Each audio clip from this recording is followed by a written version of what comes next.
WPTF Rochester, the sports leader. 95.7 FM and AM 950. The Fan, Rochester.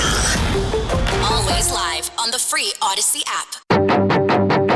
The Sports Bar with Danger and Battaglia. It's a Tuesday in March, and the NFL has the headlines. The league reportedly changing plans and scheduling at least a game for Christmas Day, too. The trade deadline is moving back 1 week to week 9. 9 times. And the kickoff is getting that facelift. I do not have an issue with the rule change. It's showtime! Shohei Ohtani. Shohei's guilty, right? And I'm like, oh yeah, definitely guilty. Mike Danger. If you're looking for takes, the best space for takes now is the Sports Bar. If you want good takes, listen to the Sports Bar. And if you're listening, go all in, man. Gene Battaglia. Get on the bandwagon here. If you're listening to our show, chances are you like Rochester and you like Rochester sports. So come on. You're coming here for sports talk excellence. Award-winning radio. Sweet 16. She's just 16 years old. Just want to make sure that we're all appreciating LeBron James. LeBron James out tonight. No! 95.7 FM and AM 950. The Fan, Rochester. Hey, good afternoon. Welcome on into the Sports Bar. Danger and Battaglia. Glad you're with us and listening along at 95.7 FM, AM 950. Where we sound our best, the free to download Odyssey app. Your smart device when you ask it to play 95.7 The Fan. We've also got our stream up, our YouTube channel, The Fan Rochester. Like, subscribe, and share there. Keep a little wind in the sails. Also, check out our stream at The Fan Rochester on Twitch. I'm Danger. That's Battaglia. It is so satisfying when you're right. Nobody cares. I know, nobody cares, but play the audio, Danger, because I think you were like, wait, they are going to play games on a Christmas Day. No, Gene, it's on a Wednesday. The NFL is going to do. There's going to be money there right on the table from your TV partners. That's your lead story, I think, in the NFL today. Those and the rule changes. Yeah, certainly. no, the NFL, you're right. I mean, the NFL is a 12-month-a-year news cycle. There are no breaks. You maybe get a week here or a week there. You know, Brandon Beane does take a vacation. Sean McDermott does take time off. I saw pictures of Travis Kelce and Taylor Swift somewhere in the Bahamas. Like, players take time off. It is like a job. But the machine doesn't. The machine doesn't The stop. machine never stops in the NFL. And maybe, yes, they pick their spots wisely, like the opening 2 days of the NCAA tournament when we're all kind of glued there. Maybe that's a good day not to do much in free agency or news, but, you know, we're kind of past that there. So let's get to the NFL owners meetings, which open on Sunday, and these rule changes. And, yeah, it's going to be a different NFL coming up this season. All right, so do you want? Let's get into some of this because I have them all here and we can kind of assess them and go through them one at a time. But I also wanted to make sure we set the table here because we've got a great show lineup for you. Tuesdays are always special in the Sports Bar. We talk plenty of Buffalo Bills when we're joined later this hour by Matt Perino of the Syracuse Post-Standard, who is in Orlando. And I saw the picture he posted. He was with Sal Capaccio and a couple other Buffalo reporters, and you know, it looks like kind of an evening cocktail party they're out there. I mean, like, do they actually interact with McDermott? No, I think they just schmooze. I think it's just a giant schmooze fest. You just start to, maybe that's the opportunity for the organizations to learn more about the guys covering the team and a way for them to kind of, you know, butter them up a little bit. Ah, there you go. Like, here's some free drinks, gentlemen, and next time you want to write something critical, remember these free drinks and the shrimp cocktail we gave you. Of course. That's. Yeah. By the way, shrimp cocktail, side tangent. Vessel, blah, blah, blah, No. All right. No, something different, right. something different. Okay. I'm trying to normalize something here. A few months ago, was it a few months ago? No, it was more recently than that. I recently watched the movie Ocean's 11 with my kids for the first time. Okay. You know the movie. You've seen that one I have seen, yes. There's a scene in Ocean's 11 where Brad Pitt is cool. We all agree. Like, that's a cool guy. In every movie, he's cool. In every movie, he's a great actor. He looks the part. He is the part. Brad Pitt's one of the best actors of our generation. We can all kind of universally agree. I'm not going to dispute it. Brad Pitt, in one of the scenes in Ocean's 11, is standing in the casino lobby, and he's got a perfectly a white napkin perfectly folded, draped over his arm, and he's holding a shrimp cocktail and eating a shrimp cocktail while standing in the hotel lobby like it's no big deal. I want to normalize us just walking around eating shrimp cocktail casually, like shrimp cocktail to go. That's a power move. See, you and I are not Vegas regulars, but I've heard stories that you get comp drinks if you are. And do they comp shrimp? Do they have like it's an hors d'oeuvre party? They're walking around with their shrimp. I'm not sure where he got the shrimp cocktail from to just be carrying it around on the strip. But how cool would it be to just be walking around the hall like? Imagine here at work. I mentioned a couple of weeks ago how, we should bring in become the French press guy. Bring in the French press and have the French press at your desk. That way people know just how serious you are about your coffee. No more drinking the swill that comes out of the coffee machine or the coffee maker in the corporate kitchen. No, you bring in your own French press. You set a tone. How about the idea of walking around lunchtime in the hallways? You've got a white napkin draped over your arm. You're holding the glass of cocktail sauce with shrimp cocktail, and you're just enjoying yourself a shrimp cocktail to go. I'm trying to normalize this. Shrimp cocktail to go. That's strong.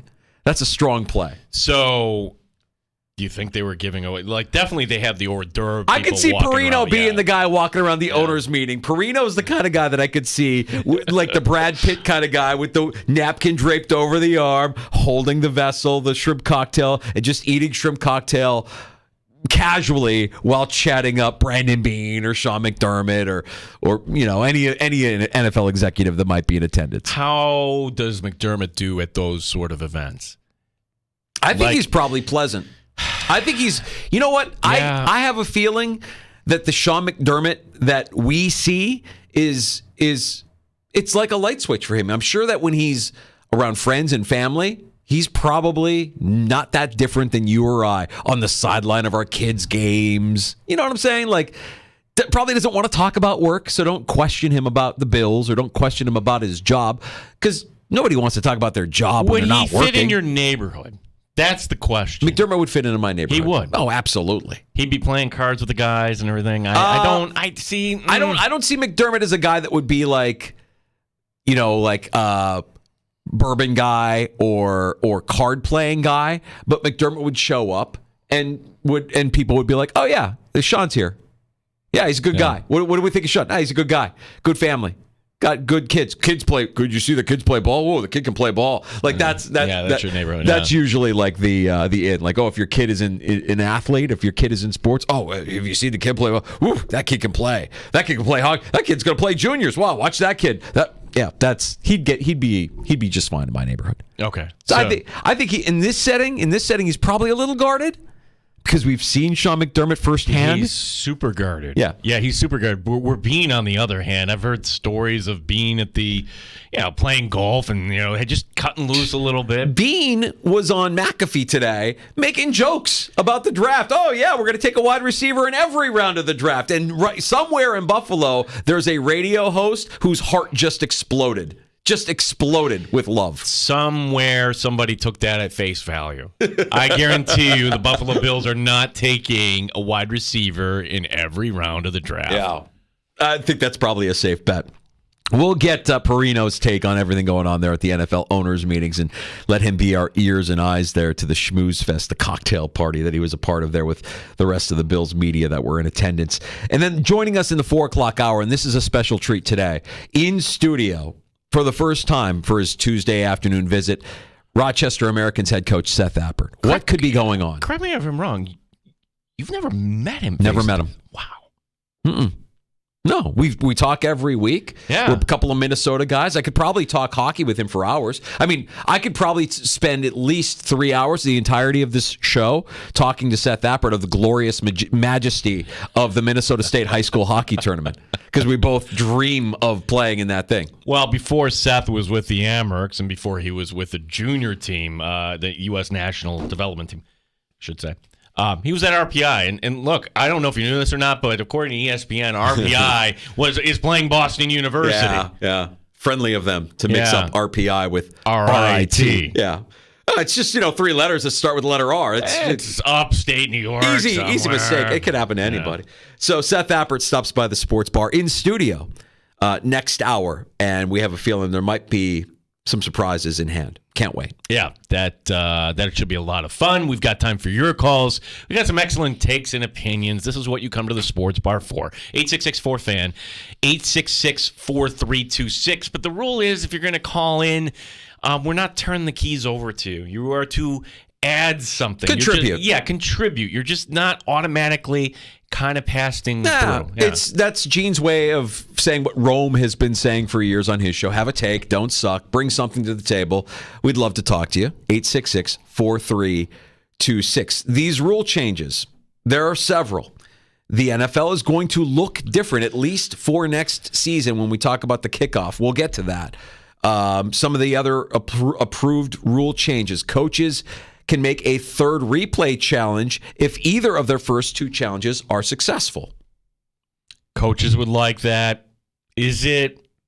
I don't think it's that big a deal, Danger, and here's why. Because how many times are you actually going to go 2 for 2 and then have a third one come up? So I'm all for keeping games moving here. It seems like the system for replay is moving a little bit better. So, okay, a third challenge. Better than unlimited, I guess. The offense can now be assessed a penalty for a major foul on a play where the offense throws an interception or loses a fumble, even if the foul took place before the change of possession and the defense also committed a penalty on the play. I have no idea what that looks like, but at some point I'm sure it'll pop up and be like, I don't know. There's a penalty and somehow this is not a turnover or change of possession.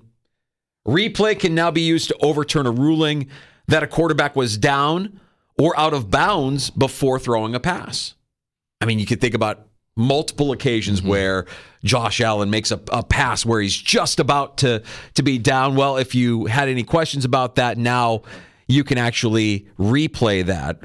You can now overturn a ruling that a quarterback was down or out of bounds before he threw a pass. And certainly, famously, Josh Allen near that sideline making a pass to a completion to Latavius Murray this season that you saw. Wow, was he still in bounds? Yeah, he was still in bounds. But if you weren't sure, you can use replay to try and overturn that. You can also use replay now to determine whether the game clock expired before the ball was snapped. We've already discussed here in the sports bar that hip drop tackles will be banned moving forward. That'll result in a 15-yard penalty. I have made the prediction, and I don't think it's a very bold one, but I think it is a prediction that the first 2 months of the NFL season will be spent wondering what a tackle is anymore, because I think it's a hard thing for officials to be able to see in the moment that is a hip drop tackle or not a hip drop tackle. And then also the kickoff rules. Low impact kick. This is similar to what they use in the XFL. This is the big one, in my opinion. This is different. If you're not familiar with this, you got to go look this up tonight. All right. So how it works with the new rule, 10 players on the kicking team and at least 9 players on the receiving team lining up 5 yards apart. Nobody starts running until the ball gets back to the returner. So players aren't going to be moving at full speed when they crash into each other or block each other, which is what caused injuries in kickoffs in years past. So now only the kicker and 1 or 2 of the kick returners will line up separately from those who are 5 yards apart. The kicker kicks from his own 35-yard line, and then you've got 10 of his teammates lining up on the other team's 40-yard line. The receiving team's 9 or 10 blockers line up on their own 35-yard line. The kick this is the tricky part here. The kick has to land between the 20-yard line and the goal line. Now, a kick that goes out of bounds or lands short of the 20 is awarded to the receiving team at the 40-yard line. A kick that goes into the end zone for a touchback goes to the receiving team's 30-yard line. So the touchback now is the 30-yard line. Other than the kicker and the returners, nobody can move until the ball either touches the ground or is fielded by the returner. And it should also be noted that this is a 1-year trial. So it will need to be reapproved next year Otherwise, the league reverts to the kickoff rules that we've become accustomed to here in the last few years. Yeah, because if you're like me, that was always the time to either get another drink or go use a facility, or wherever it was. It's the kickoff. It doesn't matter. It's going for a touchback 9 times out of 10. And now what you're telling me is, hey, that is going to go to the 30. Or if you somehow kick it out of bounds or before the 20-yard line, that goes to the 40? Correct. That's a major difference. It's huge difference. It's going to look different, too. If you look at any of the XFL's kickoffs, it looks different. It's going to be a little jarring at first. And I like that they got this done now, and I think it's important that they got this done now, because if you were to push this any further or voted on it later, this is going to affect how you manipulate special teams, who you roster for teams, because you might have a strategy of getting fast guys out there or bigger guys out there. Like, you want bigger blockers? It really is kind of like whatever you decide to do from a strategy standpoint, you need to know, is this the rule that's in place? Yes, it is. So the Bills have to have a legit returner back there. Like, I don't know if Khalil Shakir is your return guy. Are you bringing in somebody special for this? Are you bringing well, it's not Isaiah McKenzie. That was the first time he actually signed with the Giants. But do you have an Andre Roberts type now? Because, a Hall of Famer? Yeah. Yeah, you need a Hall of Famer back there like Andre Roberts. The other part of this, and this is, by the way, all of this is designed to bring back the kick return. We haven't had a lot of kick returns. The XFL, for what it's worth, saw an increase in kick returns from the NFL and also a decrease in injuries from the NFL. Mm-hmm. So this is the format that the NFL is going to try for at least next season. There is something that will be lost from the game with this new style of kickoff. No more surprise onside kick. Correct.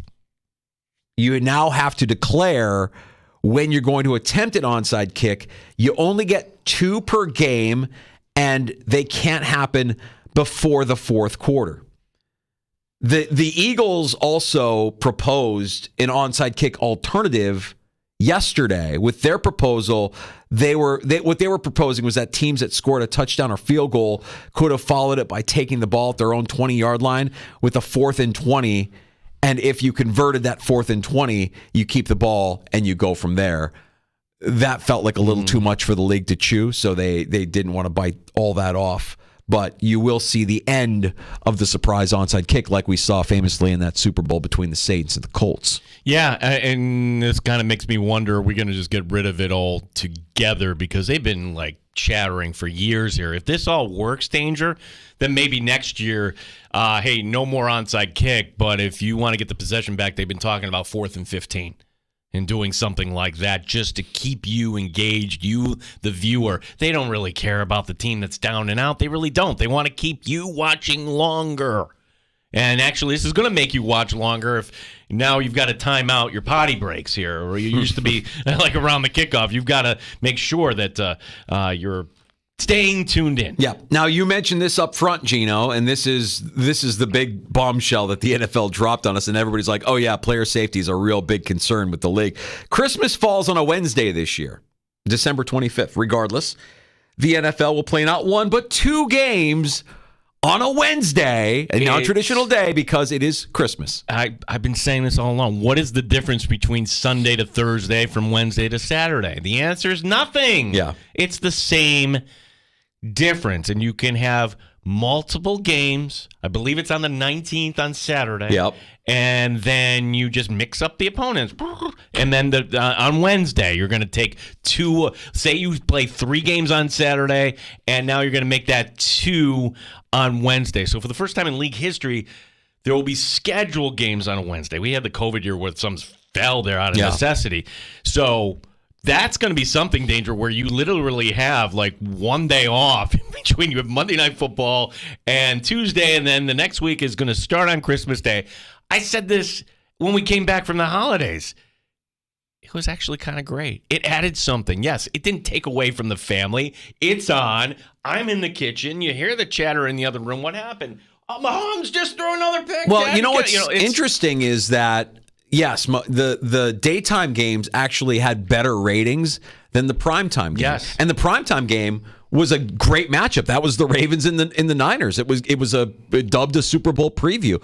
So the speculation here is that when the schedule is released, that these will be 2 daytime games, that they won't do a primetime game on Christmas Day. Yeah, because, well, after everything's kind of done, you might have the family tradition of watching a movie or whatever it is. And yeah, that was in our house too. I was looking at my phone like, that's not really a good night there for Brock Purdy, is it? Yeah. No, it's not. So the 4 teams will play, as you mentioned, the Saturday of Week 16. So they'll have 4 days rest between games, and then both of those games on Christmas Day, rather than prime time, will likely be in the afternoon, just based on how the ratings fell last year on Christmas Day. So I say it's fine. I'm not talking out of both sides of my mouth when I say this. I'm fine with it.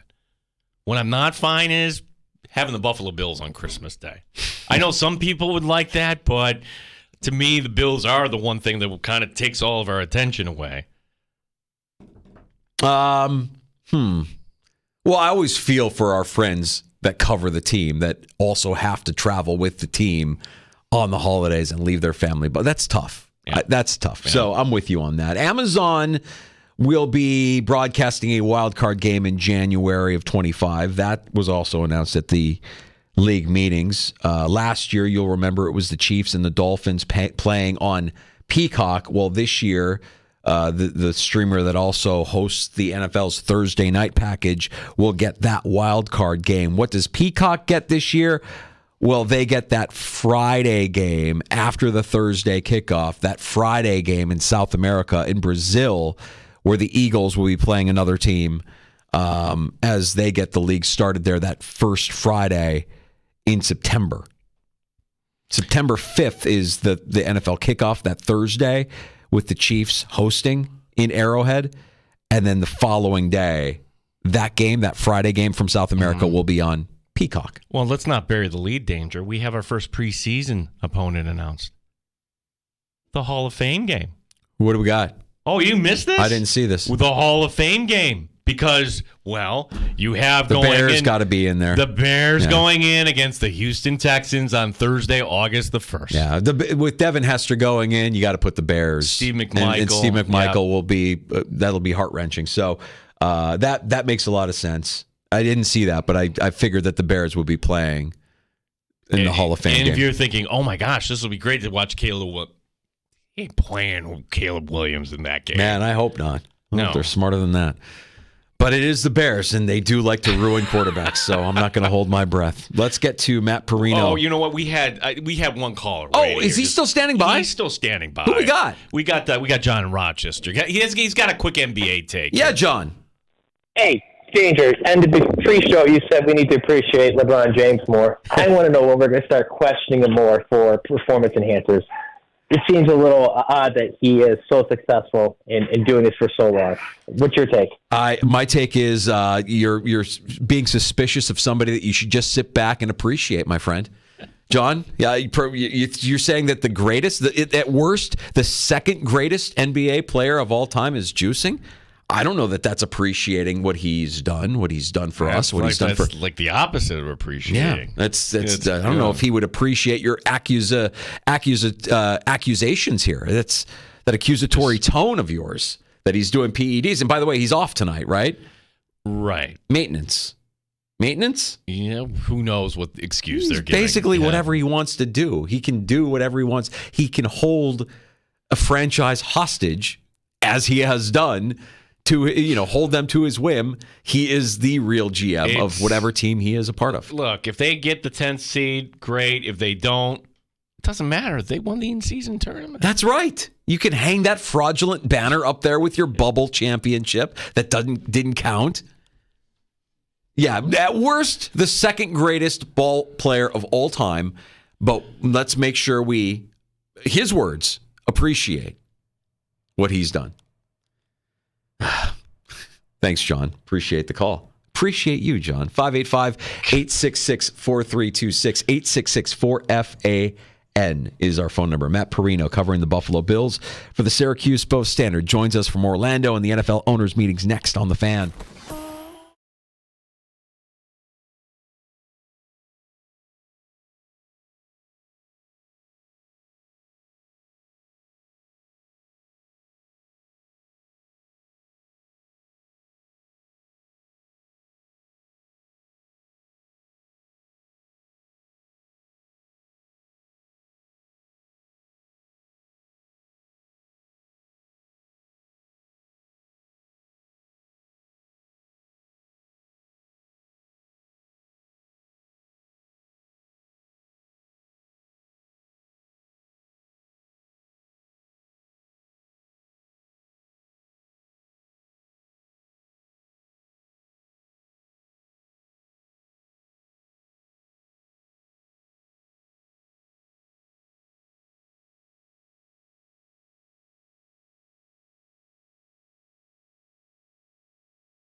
Straight up with no chaser. You're in the Sports Bar with Danger and Battaglia on the Sports Leader, 95.7 FM and AM 950 The Fan, Rochester.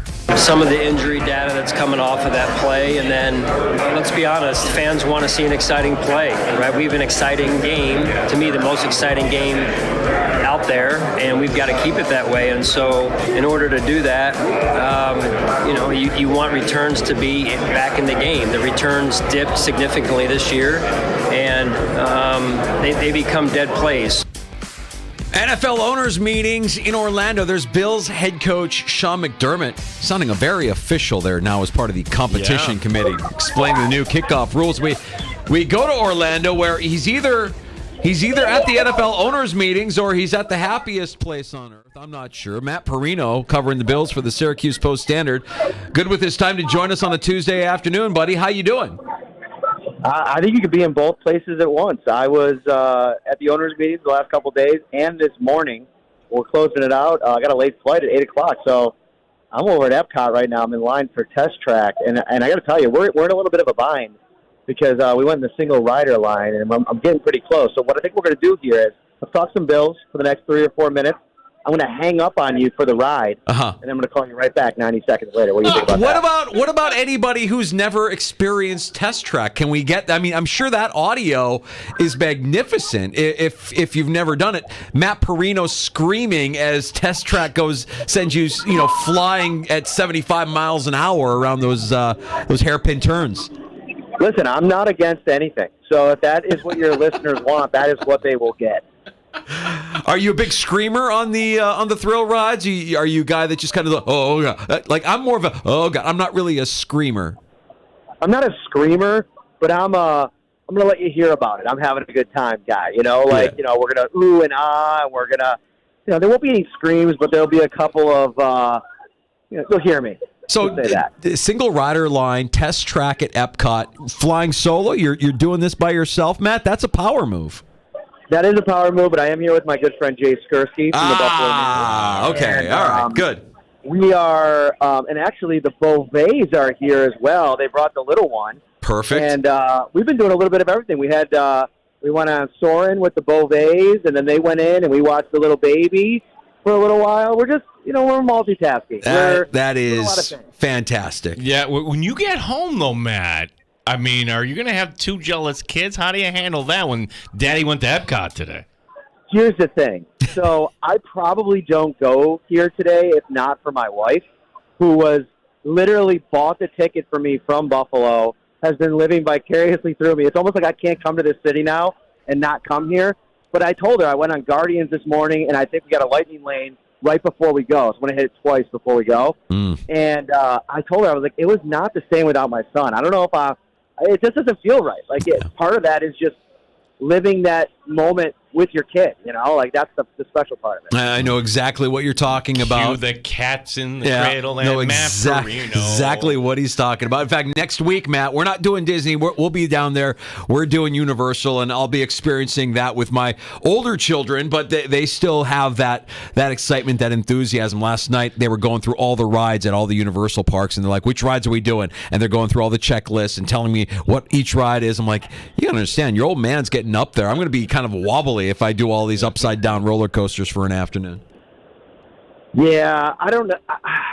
I have a cutoff, right? I think Disney does it right in that you could do most of the rides and it's not going to absolutely crush you. But yeah, I mean, some of it you're just going to feel it no matter what, but you got to do it for the kids, right? For the kids. Yeah. Matt, I'm assuming we have time for one Bills question before you get on the ride. With these new kickoff rules, how would you handicap? Now the Bills actually legitimately, and every other team has to have a decent returner. So who might that guy be on this Bills roster? Not only that, but I think it's going to change how you're filling out the bottom of your roster in terms of, okay, maybe a cornerback would have worked before because you want a guy gunning down the field and using their speed. And now you're more so looking for a guy that has some speed, but also some size and tackling ability. Maybe you're looking more at a linebacker, or you're looking at a defensive lineman. A Casey Toohill, actually, to me, fits the mold for what you want in that department. This is going to change a lot of things. It's super entertaining. Like, I think it's a fun change to everything. But yeah, it's going to change. All right, I just sat down and test track, boys. What are we thinking here? Do you want to go on this ride with me, or do you want me to call you back in about 90 seconds? Are you strapped in right now? I'm strapped in right now. I just pulled the yellow. We're too far into it now, Matt. We have to stick around for the ride now. I mean, the audio, the sound that goes with it, the visceral experience that you're about to go through. I think we would be depriving our audience of that joy. All right, can I hold my phone through the whole thing, you think? Oh, we're going. We are going. There is no hanging around once you seat up. All right, you're here with me. I want to put you on speakerphone. Yep. All right. This is a first in the sports bar. Live from Epcot, Matt Perino, riding test track. We're riding test track. So listen up. Can you hear everything? Yeah. Gotcha. Mike, what's your favorite ride at Disney? You're on it, pal. That one, Test Track is great, but I also big Star Wars dork, so I like the Rise of the Resistance as well. My ride. Oh yeah, thank you. I gotta pull the yellow. There we go. Yeah, they're all about safety at Disney World. Okay. Yeah. All right, here we go. We're going up the track here, getting revved up. I'm a veteran, so I didn't create my guy. You didn't do your car? You didn't customize your car? Okay. Oh boy, here we go. I'm gonna have to hold tight here. I've got a couple turns. If you guys want to hang up on me at any point, I understand. If you can't hear me, I don't know if this is great radio. No, this is fantastic. This is a journey. We're on it with you. All right. So we're taking the first corner here. SIM card performance data acquired. SIM card performance data acquired. That's for the people that customize their vehicle. That's okay. All right. Kind of went off the road a little bit there. We're back on track. Mike, you know how fast this ride goes? Yeah, it gets up to 80, I want to say. All right. I don't know if I'm going to be able to hold my phone through this. That's the one thing I'm worried about. Oh, yeah, you hear it revving up. Lightning. Yeah. And, I just went on Guardians. I'm not afraid of a little lightning, okay? Security test results displayed and verified. Now let's see. I think you got maybe two more little test track, little tests that you got to go through before the grand finale.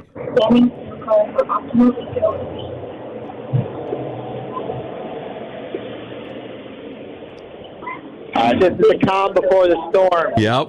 We're coming around the corner here, and I'm pretty sure they shoot you out of a cannon, and then we get going. Yeah. You get hit with some semi-headlights as you're taking one of those turds? Yep. It says scan complete, so I'm pretty sure we're going right now. All right, here we go. The grand finale of Test Track. Okay. Buckle in. Okay. Hey, man. If I drop my phone, that's going to be a huge problem. Got to check into my flight. Got to get back to Buffalo. How's the weather, by the way? Rochester, Buffalo area. Delightful. 50, 60 degrees. Perfect. No problem. Oh, that's what I like to hear. All right, turn left. Here it comes. Oh, boy. Buckle up.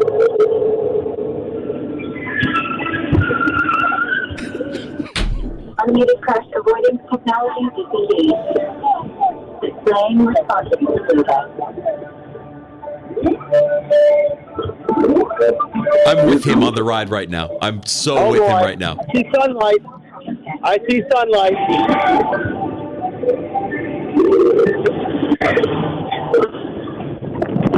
Uh-oh. Oh, there he goes.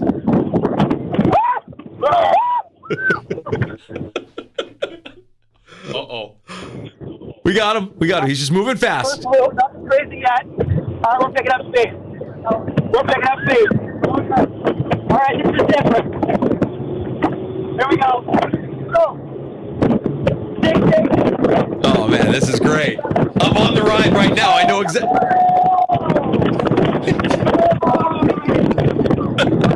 Do not drop your phone. All right, we're good. We made it. Oh. Whew. Wow. I was holding my breath just like you were. We were on it with you, Matt. That was fantastic. I held onto the phone. There were a couple scary moments, but we're back. Let's change gears here. Literally. Talk some Bills. Just like that, he's Just back. like that, just he's back in Bills But reporter that mode. is a professional Matt Perino. If you're just tuning in, what on earth was that? He's at Epcot. That was the test track. He just was on. All right, let's talk about Brandon Beane, Matt, because we did hear from him earlier, and he tried to explain to us this weekend, how the Bills kind of got screwed out of that third round compensatory pick, and it turned into a fourth. Did you get any explanation other than what he gave us? And is there anything? I mean, it feels to me like the NFL kind of makes this up as they go. What's your take on the Bills kind of being docked around here with that compensatory pick? No, I think it's BS. To be honest with you, it's something where you have a team that kind of followed the recent history on what is going to yield a specific pick. You lose a player the caliber of a Tremaine Edmonds, and you want to make it work for you, right? And so I think they went through the season. Brandon Beane said that he was checking in with the league, and they were on track for that third round comp pick. I remember talking to him after the Rasul Douglas deal, and him talking about the fact that he wanted, in part, made that deal because I think that they thought they had that other pick in the bank. Now, they still have a fourth rounder, but you're talking about a difference of about 35 selections with the way that this thing played out. And, Brandon said that the NFL is looking to make a change for the future and maybe incorporating the void years and the money that's pushed into the future a little bit differently.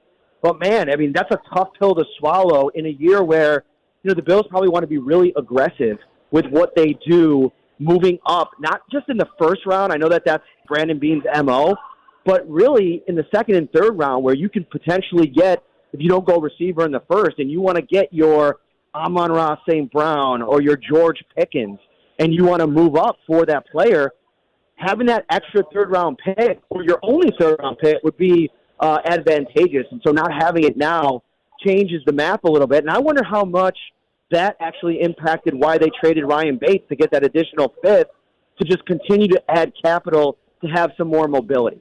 We're talking to Matt Perino, who is down in Orlando. Matt, you spoke to Sean McDermott about Tre'Davious White. That's one of the kind of players that's still sitting out there, and this is a player that added a lot to his time in Buffalo. And certainly, if you, I'm sure the Bills would have liked a world where they could have found a way to keep him on the roster.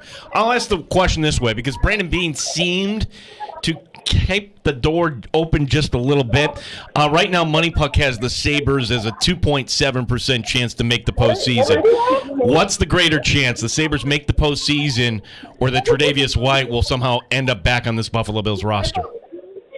I would say that White ends up back on the roster, but I still don't give it a very big chance. Like it's just one of those situations where, of course, the door's open, but it felt like more about future years than it did this season. I think that it's like, okay, go somewhere else, get right. The cap is kind of in a messy situation, but maybe have a good season. He's probably going to sign a one-year deal somewhere, then come back to Buffalo and kind of like restart fresh there maybe. It didn't feel like as much this year as it did maybe future years, but who knows? Matt, one thing that was that came out of the owners' meetings, another rule change. The hip drop tackle will be a 15-yard penalty now, and we've seen plenty of players throughout the league complain about this rule change, including people, players on the Buffalo Bills. Taylor Rapp expressing displeasure on social media, and that's his coach as part of the competition committee. I don't know that it's a bold prediction to say that the first month to 2 months of the season will be talked about what is a tackle, because I think that there are going to be a lot of penalties enforced when they see what the hip drop tackle looks like. Yeah, I get the idea behind it. I mean, limiting injuries, I don't think is ever a bad idea, especially with the season the Bills had last season. Like, could you imagine if Matt Milano doesn't suffer an injury? I know he's on the defensive side of the ball, but just in general, the idea that you could take some of the impactful injuries out of the game, I get the logic there. But like, the more we move away from the heart of the game and what the game is about, and I also think to try to in one off season train guys to completely change the way that they fundamentally approach a tackle, that seems to me like a huge ask. And so I think, to your point, like, we're going to be having these conversations for the entire first month of the season. And who knows, maybe there's a call in a game that affects the outcome of the game, and then it's going to be blown up even more. So it seems like this offseason, you got the kickoff stuff, you got the tackle stuff. Like, there's so many different things that are going to affect the game in a different way next year. It's just trying to keep up with all of it. And it's like, I get wanting to improve the game, but when you have a game as popular as NFL football, like, sometimes less is more, I think. Like, I don't think you have to go above and beyond, especially when you have this much of a pushback from the player side. Like, the NFLPA came out in staunch, lack of support for this whole rule change. So, I don't know, man. I get it, and at the same time, it's kind of annoying.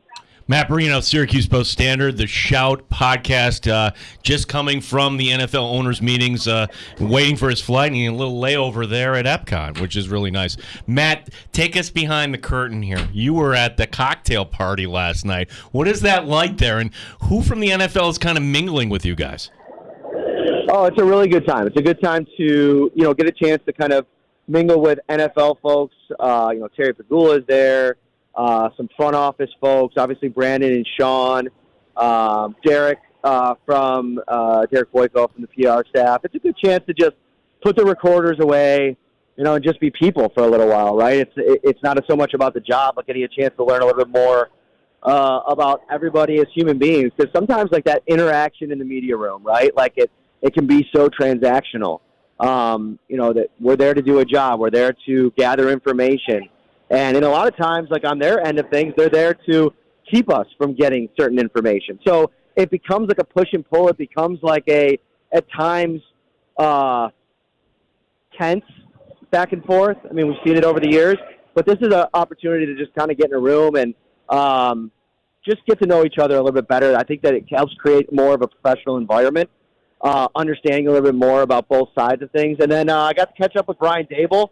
With a bunch of the Buffalo reporters. We talked to him for about 30 minutes. I think he's planning his summer trip back to Western New York. He goes to a festival there from where he's from every off season, and he's doing well out there in New Jersey.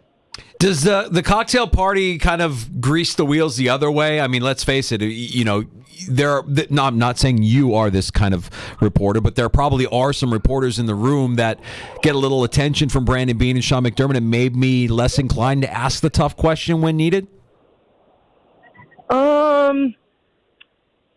Maybe that would be like an idea on the NFL side, like not only just Brandon Beane and Sean McDermott, but any NFL coach and GM to try to, play that game a little bit. But I think for the most part, like, you get to this level on both sides of it because you've done the job in so many different settings, and you're almost immune to it a little bit.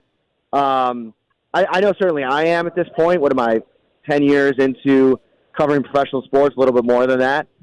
So, but yeah, I think, like, if you get like a young reporter that, 2 or 3 years into the business, and you see the glitz and glam, and you walk into covering the Broncos, and you get to sit with Sean Payton for a half hour, and you get to take it behind the curtain a little bit. It could be intoxicating, but I think that's worn off for me and probably a lot of people on the Bills beat. Yeah, Matt Marino, Syracuse Post-Standard. At least maybe you could put in a request to the Bills. I'm sure you and everybody else on the beat would not want Buffalo on one of those 2 Christmas Day games, Matt. What are your thoughts on a little Wednesday football there, another rule change coming up? So we were just talking about that. I actually would not have a huge issue if it was like a home game on Christmas Day, right? Wake up with the kids. Maybe it's probably not going to be a 1 o'clock game. Like 7 a.m., open presents, have a little breakfast, and head down to the stadium. That wouldn't be the worst thing in the world. At least you don't get that part of it taken away from you. But, yeah, a road trip on Christmas Day, that would kind of be the pits. Knowing, last year was great. Last year was a dream of a schedule from a reporter standpoint. But the last couple of years, 2 Thanksgiving trips in 3 years, I'm definitely not looking forward to a road Thanksgiving game anytime soon. But who knows? They love putting the Bills on Thanksgiving. Matt, what are your thoughts on the Bills and how they've handled the PSL unveiling. They haven't made any sort of public comment on ticketing or pricing for the new stadium. We know about the experience, and we know from reading the report in the Buffalo News that there are some fans that are worried that they're getting priced out of season tickets that they've had for generations. Your thoughts on how the Bills are going through this process here of renewing season ticket holders for the new Highmark Stadium? Right. Like, I think it's like a lack of awareness. Like, I think that the Bills, for better or for worse, they do care about their fans and what they're thinking and some of the feedback that they're giving. But you have a lot of fans, to your point, that are very concerned about this. I mean, you have to go back to, I believe it was Ron Rakuya, back at the owners' meetings 2 years ago, maybe. It might have been last year. It might have been 2 years ago. When he was talking about just finally finalizing the deal, about one of the points of emphasis for them was not pricing out the fans 2 years ago. Not pricing out any fans from this experience. And so now you have all of these people that are flooding social media. They're flooding not only I've heard from people that are calling the Bills their season ticket reps. Like, season ticket reps are getting changed, and they're not getting any feedback on who their new season ticket rep is. And if they know who that person is, they're not getting any answers from them. That's horrible. That's a horrible user experience in a situation where you're going to less seats in the new stadium and nobody's providing any answers. So I think, one of the problems with a weekend like this, where you get the league together and you see all these videos of general managers and coaches talking, but mostly owners talking to local media, we don't hear from Terry Pizzulla, so we don't have that ability to ask him. I know Gwelly just took over as the new COO, and he had a quick Zoom press conference, and I'm not sure when the next time we'll get a chance to talk to him is. But yeah, it's definitely a big concern for fans. Matt Perino joining us from Epcot. Matt, we'll let you get on to your... What is the next ride here, by the way, before we ask you what's coming up on the Shout Podcaster? So we got in the virtual queue for Guardians when we walked in the door. So it's huge. Shout out to Matt Beauvais, who got up early and locked that down. Now we got the Lightning Lane for Guardians at 5:40. We're going to show up at about 5:10 and just keep scanning that thing till they let us in, because we got an 8 o'clock flight. So we got to get right to the airport. But we are ending with a splash. We're going Guardians 2 times. Yeah, Guardians is that's an experience, man. That one set me a little sideways the one time I went on it with my nephew. He loved it. He went on it multiple times. I'm like, no, once is good for me on that one, kiddo. I'm gonna sit the next one out. That's a good time. I'm glad you're there. I'm glad you're enjoying it with others that are it'd be the weird thing for you to be there flying solo, Matt. I'm glad that you're there with other Bills beat reporters, and wish you a safe flight back, bud. I wouldn't be by myself if I did come by myself, because my wife would have just FaceTimed me the entire day. So it's nice to have a couple friendly faces. It's been a great day. It's good to catch up with you guys. Hey, thanks for coming on the test track with me. I was a little nervous, and you got me through it. No, that was that's a radio first. I don't know that Disney might be calling us with a cease and desist. They might not be happy that we're divulging their secrets. I think we should submit that for Marconi. Actually, so safe travels, buddy. All right, guys. Talk to you soon. Thanks, Matt. There's Matt Perino in Orlando at the NFL owners meetings, presently at Epcot. Good call on your part. Like, hey, I'm gonna go on this ride. No, you're gonna bring us on the ride. That's right. You. Yeah, I wanted to be on that ride. I'm jealous. I'm living vicariously through him on that ride. It's a good ride. Now, I don't know the dynamic between him and his wife, but hey, hon, I'm going to Epcot. Okay, go ahead, have a good time. I know, she bought him the tickets. Yeah, I guess so. If you were there, that speaks to, I believe, her love of the Disney parks more than it speaks to his. Like, hey, I'm here, but I don't know what to do. Oh, you're going, and if you're going to go, you're going to tell us all about it. Go have fun. You're there. These are the perks of the job, I suppose. Well, it's also interesting they picked Epcot. You could have picked any one of them. What can you do at Epcot that you can't do in the Magic Kingdom? Well, you can drink around the world if you choose to. That's correct. Yeah. I'm not a drink around the world guy. I'm more of a, let me just get an ale at Colonial America, and I'm good. But yeah, you don't have to do every country, but if you're doing 4 or 5. Yeah, I'm saying I'm satiated with a couple of ales in Colonial America. I'm good with that. If I can walk around with a couple of ales from Colonial America at Epcot, I don't need to do the wines at Paris or anything like that. Give me an ale, maybe an ale in England, but I'm good with just an ale at Colonial America. That satiates me. The rides at Epcot are fantastic. Guardians is a must ride. That's the newest one, and it's something worth checking out. So Soarin' is fantastic. Test Track is awesome. They're doing it right. That's probably the best place for them to be. We are late for the break, but let's squeeze in one of our favorites. He came out to the tap room of Bill Gray's. Chris calling in. What's up, Chris? Hey, guys. I just listened to Matt Perino there and was just thinking about it. I leave next Wednesday to go to Disney. Yes, dude. We're actually going on Monday on the day of the eclipse. And I'm taking my 3 kids, so I'm trying to figure out what's the best park to take the kids to. All right, here we go. Young kids. Here we go. I'm wringing my hands. Best park for the young kids is Magic Kingdom. You got to go to Magic Kingdom. You have daughters too, correct? You have a son and twin girls. Twin girls and a son. Yeah, the twin girls are going to love Magic Kingdom. Your son will love Magic Kingdom. There's something for everything. If they're little, it's a small world, the pirates, the castle, the Cinderella stuff, the teacups, all of it, man. Magic Kingdom for the little ones. You and Mrs. Pearson will enjoy yourselves at Epcot, probably more than any other park. If your son is into Star Wars, Hollywood Studios is the plan. I'm such a nerd. God, I am a nerd. Just put me out of my misery. What happened to me? And you can't go wrong with Animal Kingdom, too. Animal Kingdom is fine, yes, but out of the 4, it's a distant fourth. It's a distant fourth out of the 4. But for little kids, if they're into animals, yeah, you got to mix that one in there. If for little kids, I would put Animal Kingdom actually probably ahead of Epcot and Hollywood Studio because there's more for them to do at Animal Kingdom behind Magic Kingdom. All right. Well, thank you very much. You got it. There we go. Man, I feel like this is a low point for me. I just gave a friend suggestions on how to navigate Disney with little kids. What's wrong with me? You're missing those times. Because those girls are going to they're not going to be like daddy. We're going to Universal next week. We're going to have a blast. I can't wait. I'm so excited. All right, we got Amherst head coach Seth Appert stopping by in studio here in just about a half an hour. We have time for more of your calls at 866-4326 and some takes on tap next in the Sports Bar. Ooh, I have been waiting here, and I ran this by Danger here, a couple of them, because, yes, I listened to our station, and I heard Bill Ryder. You know Bill Ryder. We run the promo how many times? Ryder than you. Yeah, your window's closed, Buffalo. That's right. The over-under, the future in the Buffalo Bills. Okay. Now, Ryder has him going under. Is he right or wrong on this? It's set at 10.5. 10.5. And he has him going under. I'll give you my answer on this. All right, very good.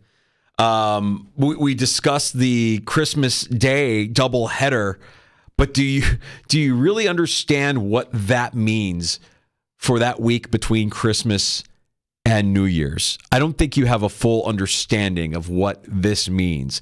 The schedule is, if you're a football fan, the schedule between Christmas and New Year's, my liver might not be able to take it. And that's fantasy football championship. I also have a take on Shohei and why his first mistake was hiring a high-powered attorney. I'll explain. We'll get to that and more next with some takes on tap. I'll drink to that is on the way. Here on the Fan, Rochester, Mike Danger for FanDuel Sportsbook, official partner of 95.7 The Fan. You could say goodbye to busted brackets because FanDuel lets you bet on every game of the tourney. Whether you're betting on a big upset or on a 1 seed, it's time to go dancing on America's #1 sportsbook. Right now, new customers get $200 in bonus bets if your first $5 bet wins. As we move forward to this weekend's action, what do you like? We'll be talking to PJ Glasser later this week to get his thoughts. $200 to use on point spreads, money lines. You can even pick who's going to win it all. Just visit FanDuel.com/Mike and bet on college hoops until they cut down the nets. FanDuel.com/Mike, M-I-K-E. 21 plus and physically present in New York. First online real money wager only. $10 first deposit required. Bonus issued is non-withdrawable bonus bets that expire 7 days after receipt. See terms at sportsbook.fanduel.com. For help with a gambling problem, call 1-877-8-HOPE-NY or text HOPE-NY 467-369. Odyssey has sports for every fan.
The Sports Bar with Danger and Battaglia. It's a Tuesday in March, and the NFL has the headlines. The league reportedly changing plans and scheduling at least a game for Christmas Day. 2. The trade deadline is moving back 1 week to week 9. 9 times. And the kickoff is getting that facelift. I do not have an issue with the rule change. It's showtime! Shohei Ohtani.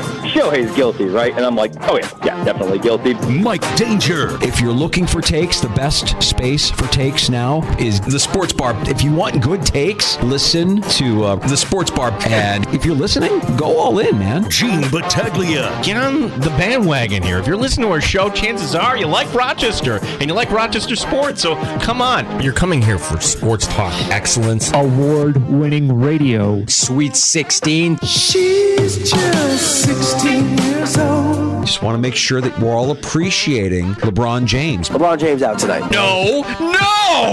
95.7 FM and AM 950 The Fan. Rochester. And there's a lot there. There's a lot there to unpack. The Dandalorian putting in overtime. Appreciate Dandalorian, the bounty hunter of the finest audio in the galaxy. We will be joined shortly by Rochester Americans head coach Seth Appert stopping by the studio, which means shenanigans are about to happen. I don't know what exactly they've got planned for us, Gino, but we're excited to have him in studio for once. Yeah, I wonder if the coach will be throwing him back on a Tuesday afternoon. Well, I hope they're not going to judge me for throwing him back. I'm ready to get lit. I wouldn't think anything less of you, buddy. I'm ready for it. All right, let's go. It's time for some takes on tap in the Sports Bar. Yeah, I feel like so much is happening. We could certainly do a whole show on Shohei Ohtani, and there are more takes, and you consume more angles, and this is another angle from a guy who went through something like this. There's one person's take on Ohtani that we should listen to. That's Craig Carton. Okay, now if you're not familiar, former WFAN host, okay, he was with the Fan, but then he really got himself into the trouble to the fact that he went to prison, sentenced 3.5 years, ordered to repay $4.8 million in debt. This was to cover his gambling. Okay, and he got his life back in order. Got back on the Fan in the mornings. Now he's working for FS1. And look, everybody deserves a second chance. I'll just say that. So Craig Carton got his second chance, made the most of it, and here's his take on this. He points this out: compulsive gamblers lie. Like we all lie, but they really lie. What? More to the fact, they can conceal. They really can conceal. Carton's own family didn't know. Friends didn't know. Boomer Esiason, the co-host, didn't know. Okay, while we wait for more facts to come out about Ohtani, and that's, of course, what we'll do as a responsible show, trust me, those facts will eventually come out. Keep something in mind. We don't know the true character about anyone. What, you don't believe a Buster Olney when he talks about the character of Shohei Ohtani? Like Buster Olney is He would never do that. Really? How would you know? Nobody knows. Nobody knows. I agree with that. The story, I guess, is that his interpreter stole money from his account to pay the bookmaker.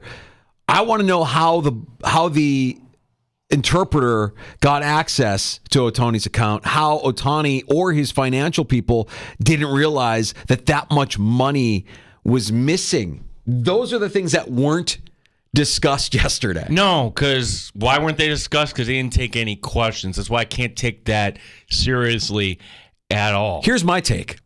Hiring a high-powered attorney is an admission of guilt. Oh, somebody outside. What is going on? Let me say it again. Hiring a high-powered attorney is an admission of guilt. Things don't look good for Shohei right now, but because he's hired a competent lawyer who knows exactly how to craft a statement, assign a fall guy, he'll get off, even though we all know he's guilty. You're scared. You know you messed up. You now need someone with actual ability to bend the law in order to protect you. And just once, I would love to see a Saul Goodman-like lawyer get up on behalf of his client, fumble his paperwork, stammer through a statement. We actually had this last month. You remember Chiefsaholics lawyer? Yeah. That's the kind of lawyer I'm talking about here. I'm actually more prone to believe that you're innocent because you hired a doofus. Shohei needs Jim the Hammer Shapiro to rep him, and then we'll all begin to believe that he actually is so oblivious it becomes conceivable that his interpreter stole from him. Or maybe Shohei should just kind of use the same voice that the one guy calling up the lawyer from the Jerky Boys uses, perhaps? Who are you talking about? You mean you want me to hire me, Saul Rosenberg, to represent Shohei Ohtani? I would be honored. We're going to sue everybody for libel and punitive damages, Gene. Shohei is innocent. He didn't do... Hold on a second here. I've got to grab my papers. I can't see very well because my glasses fell off. Dave Roberts threw me down the stairs, and I broke my glasses. Shohei did not do these horrible things you're alleging, I think. Yeah. That's the kind of lawyer he should hire. Then I might actually believe what he's saying is true. I don't believe anything he's saying. Well, I'm trying to timeline this out, and the only thing, the baseline I can have is Pete Rose, because we know how the story ended. There's something eerie about this, Danger, and it's this. When did the Pete Rose story break that he was gambling? It was spring training. And everybody was like, oh my gosh, what's going to happen? What's going to happen?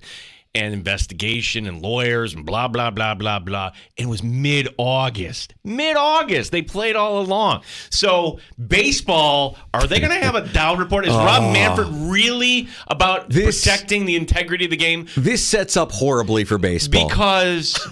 they should be, okay? And here's why. You need to be out in front of this, because if you're not out in front of this, then it's the feds dictating the timeline. Yeah. You know what the feds don't give a damn about? Your little baseball tournament called the World Series. Could you imagine the Dodgers getting to the postseason, and then all of a sudden the feds with their warrant right there? Shohei, come with us. Shohei's getting escorted out of Dodger Stadium in handcuffs on the eve of the World Series or before Game 1. Like, yeah, that is not the look you're going for. You don't want to see your star player being escorted by the feds out of the stadium prior to Game 1.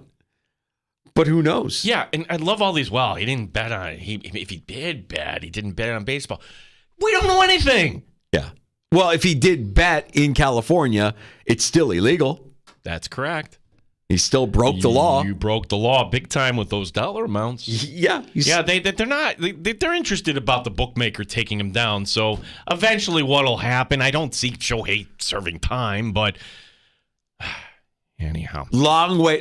As you said earlier this week, this is one that has legs. I feel like this will be a dark cloud hanging over Shohei for a while.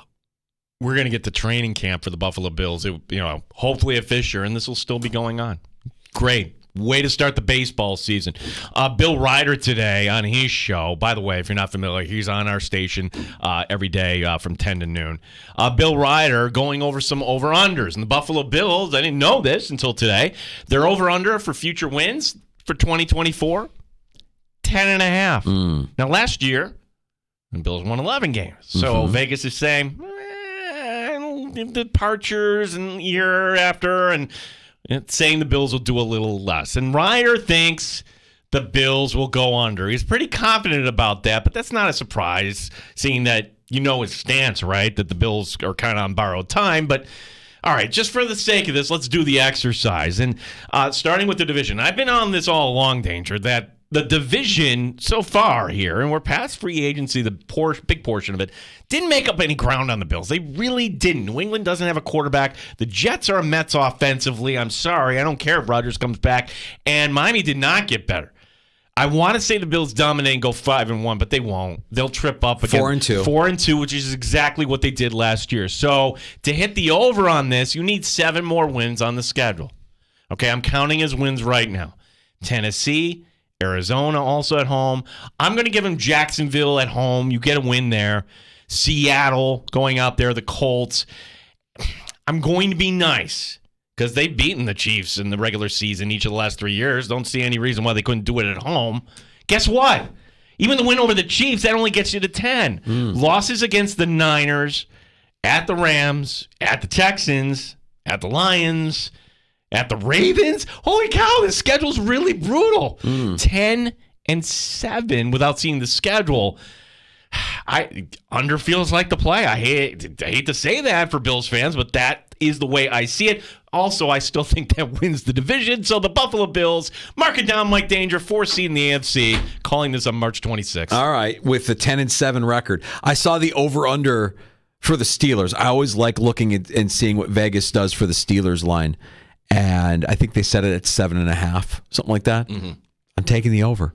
I have to take the over on that. I just don't want to bet against Tomlin until we see a Tomlin coach team finish with a losing record. That looks like a sucker bet to me. They know something. I would say this. They know that they didn't solve quarterback. They didn't. It doesn't matter. Cleveland got better. Cincinnati has Burrow coming back, and the Ravens are pretty darn good.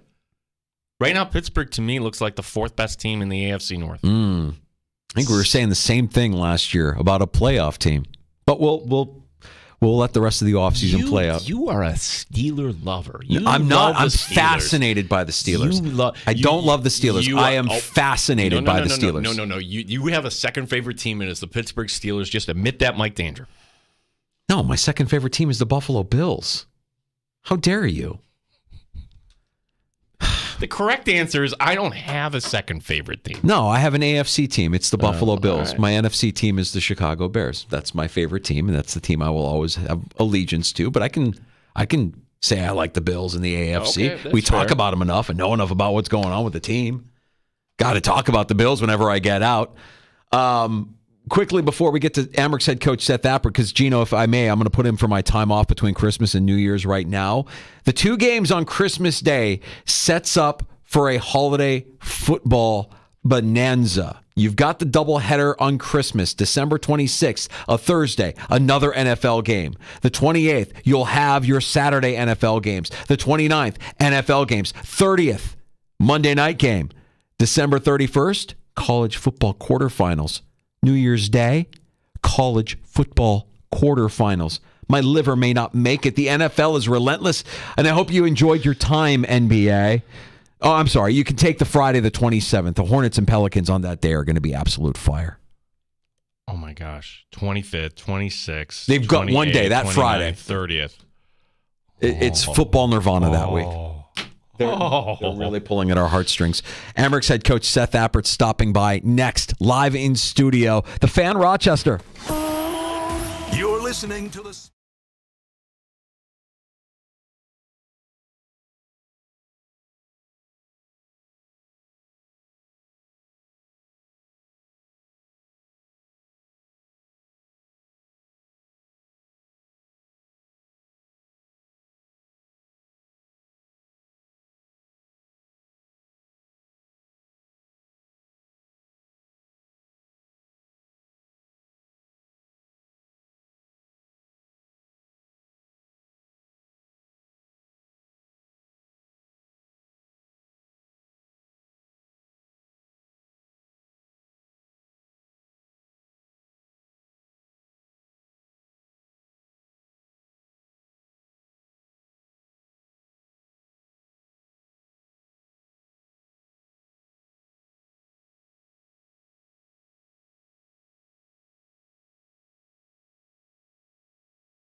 Battaglia on the Sports Leader, 95.7 FM and AM 950, The Fan, Rochester.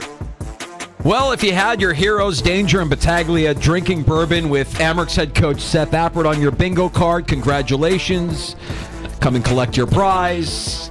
It's the Sports Bar with Danger and Battaglia, feeling very much like a sports bar this afternoon, Gino. Yeah, as for the first time, we do this every Tuesday. He is always so gracious with his time. We welcome in the head coach of the Rochester Americans, Seth Appert, as the Amerks coming off a great homestand, now heading down the road. Seth, how are you today? I'm great. Thanks for having me in. It's finally great to be here in person. It started with COVID, and then for whatever reason, that just hasn't happened yet. But it's great to be here in person. Well, and we talk to you every week, and we feel like we get so much out of you when you're discussing your team and your performance, and want to talk about the weekend that was, because it was, I think, by most accounts, you'd say, it's a pretty successful weekend for the Rochester Americans. Yeah, the week was important. The standings are so tight. Even you go 2-0-1, I think we're 5-1-1 or in our last 7, and it doesn't feel like you're getting any separation. It's amazing that everybody seems to keep winning right now. But we won a really hard-fought, high-scoring affair on Wednesday, 6-5. Weren't good enough defensively that night. Offensively, we got bailed out by our offense, which was great to see. Really liked our response on Friday and Sunday in that we corrected some of the mistakes defensively and won those 2 games on Friday and Sunday with really stingy team defense. We got a point on Friday and then won on Sunday with stingy team defense. Yeah, can we go back to Wednesday? Because by the time I looked at my phone, got caught up in other things, like, oh my gosh, they're getting outshot. Oh, whoa, they're already down 2-0. Like, okay, maybe this isn't your night. What did that say about the character of the team? Like, yeah, no, we're going to make this our night here. Yeah, it was gritty, resilient. Our group has kind of earned that. As the seasons went on, you don't have that to start the season. You gotta kind of build towards that. You got to go through shared adversity. You got to not quit on each other during hard times, and you kind of get to that point that you feel like you're not going to give in. You're going to find a way. And we were poor in the first. I missed something in preparation or in the meetings or whatever it is. We've been a really good starting team. Our first period's been excellent, and that's on me. I didn't see something, and I was surprised by that. Came in at the end of the first. It's not the time of the year to be breaking sticks and ranting and raving. I've done that. But you only get so many of those a year, and those are earlier in the season, middle of the season. And I just went in and said, hey, we all know that that's not our standard. The goal we got at the end of the first was big, but I said if we don't improve our competitiveness, that goal is going to mean nothing because the second period will be the same as the first. Credit to the guys, especially our leaders, and we went out there and had a really good second and third period. Seth Appert joining us here in studio, the Sports Bar, Danger and Battaglia, the team getting the win on Sunday as well against the Utica Comets on Buffalo Bills Day, which I know always kind of draws a good crowd. Talk a little bit about the support you're getting there on Sunday at Blue Cross Arena. And, we know that the support is going to be there here through the rest of the regular season as we look ahead to potentially here postseason. Yeah, the crowd was electric on Sunday. And it started out slow in that the Utica was really good in the first, and there just wasn't a lot of space in the first. It was a playoff game. I mean, Utica's behind us in the standings. They just had a big win against Wilkes-Barre. So there just wasn't a lot of space, and there wasn't a lot that happened in the first. I think the shots on goal were 7-4 or something like that. So, we talked going into the second, like, let's pull the crowd into the fight with us a little bit. We've talked about that in the playoffs the last couple of years too. And, there's ways to get the crowd engaged. And those are hits, great scoring chances, goals, block shots, fights. Like it's the hard stuff. Yeah.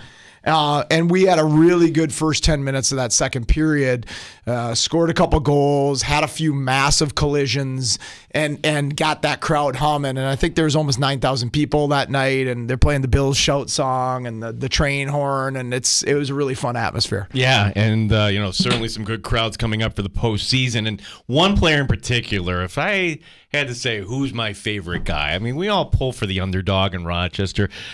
The house cat in goal coming up with the win. What is it like to have somebody like that where, I mean, you're probably not using him in the postseason, but just in case you needed to have, somebody of that character that you can rely on? It's hard to describe how much he means to our group, even when he's not here. Nobody ever wants him sent down, teammates or staff or support staff, no, and everybody's so thrilled when he's back. You know what you're going to get. Whether he plays great or just solid, he is going to give your team a chance to win. He's going to battle like heck for his teammates. And there's a feeling on that bench when you have a guy in net like that. And you've heard great players talk like this. When the guy in net is that total team guy and he's like Housecat is, it's a little easier to block shots for him. It's a little easier to back check for him. And he gave us 2 outstanding performances. We played really good team defense, but he was really sharp, helped us keep it at 1-0 because that was an important point against Toronto on Friday. You're not always going to win. We were down 1-0 that whole game, and he kept it at 1 and allowed us that late goal by Weisbach to tie that thing up and get it to overtime. And then obviously excellent performance on Sunday. That said, any indication on what Devin Levi's status is going to be here moving forward? I mean, earlier in the season, it's like, no, he has to play. We want to get him on the ice. UPL is doing just fine for himself up at Buffalo. Is the plan going to be to get Devin back here to get him more reps, get him some meaningful games here down the stretch? At some point, Levi's going to be back for sure. The tricky thing post-trade deadline is you only get 4 recalls in the NHL, and so that's hard. And yes, you can have emergency recalls, but you can only have emergency recalls if you're under the roster of having a full lineup. So, you have the back-to-back out west, and they made the decision that they wanted him in net for that, and they have another back-to-back coming up this week. And I don't know if they'll play him or if they won't, but you understand that they're in a playoff race as well. They're trying to chase down that last spot. And if they feel Devin Levi gives them a better chance to win at a back-to-back, you understand that. And you can't yo-yo players up and down right now because that keeps adding to the number of recalls, and you only get 4 of them post-trade deadline. Seth, we here on our show, fans, we keep track of the standings, but how do you keep the team kind of focused on things that matter? Because you could look at the scoreboard and say, hey, Toronto lost. Oh, good, Belleville lost. I mean, you could do a lot of scoreboard watching, a lot of things out of your control right now that could either go your way or may not go your way. Yeah, we talked about that probably about 15 games ago, and I keep reminding them of it. Let's not get consumed by it. Of course they're going to look. We're humans, and by nature you're going to be inquisitive about those things. But let's not be consumed with the standings. Let's not be consumed with out of town scoreboard. Let's focus on our process. So what do we control? Do we have a great practice on Tuesday? Do we prepare the right way? Do we recover the right way? Do we get ourselves in the right mindset to go to Syracuse and have a good game and give ourselves a great chance to win Wednesday? And my last kind of comments on our team meeting right before the game right now is I go over our key points that we want to be great at that night, and at the bottom it's just says one game, find a way, because that's the time of year it is. It's just about playing one game and finding a way. It's not about worrying about the last game or the next game or the standings. You just got to lock in right now on the one game mentality. Seth, I wanted to check in on the kids. I wanted to check in on Roseanne. I wanted to check in on Kulik. It was good to get Roseanne back in there. And I know that this is the time of year where, the kids that are coming over from Europe that are still kind of learning how to play professionally in North America, there's a bit of a wall there, right? Like they have to kind of push through this and they gain the experience that they gained last year. They're gaining more experience this year. Talk about a little bit about their play on Sunday specifically and your projection for them here for the rest of the season. Yeah, they've been great. And I know they haven't been on the score sheet as much. They were this weekend. That was huge. But their overall play is way better. It's not even close. Last year, it was about me. They got way better last year, had a good second half, great playoffs. But so many times last year, I am trying to put them in offensively advantageous positions. As the other team have their third, fourth line on the ice, their fifth, sixth defenseman, offensive zone face-off. Okay, let's get Cooley and Rosie out there. Coming out of a penalty kill, they have their weaker players on the ice because their best players are just on the power play. Let's get Cooley and Rosie out there. There's no luxury of that anymore. They are our drivers. That's how we're built, and that's how we've been built the last 3 years. The young kids need to be drivers for us. And they are getting the first or second line. They're getting the top 4 defensemen. They're on the penalty kill a lot now, so they don't get the easy ice right after the penalty kill every time. So, and they're playing 20 minutes a night instead of 14. And so their play overall is light years ahead of last year.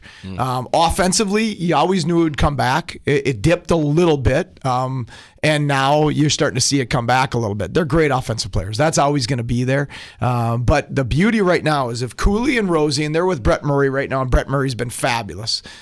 If that line is off, we likely lose. And if they're on, we got a really good chance to win. And that's great, healthy pressure for them at this young age.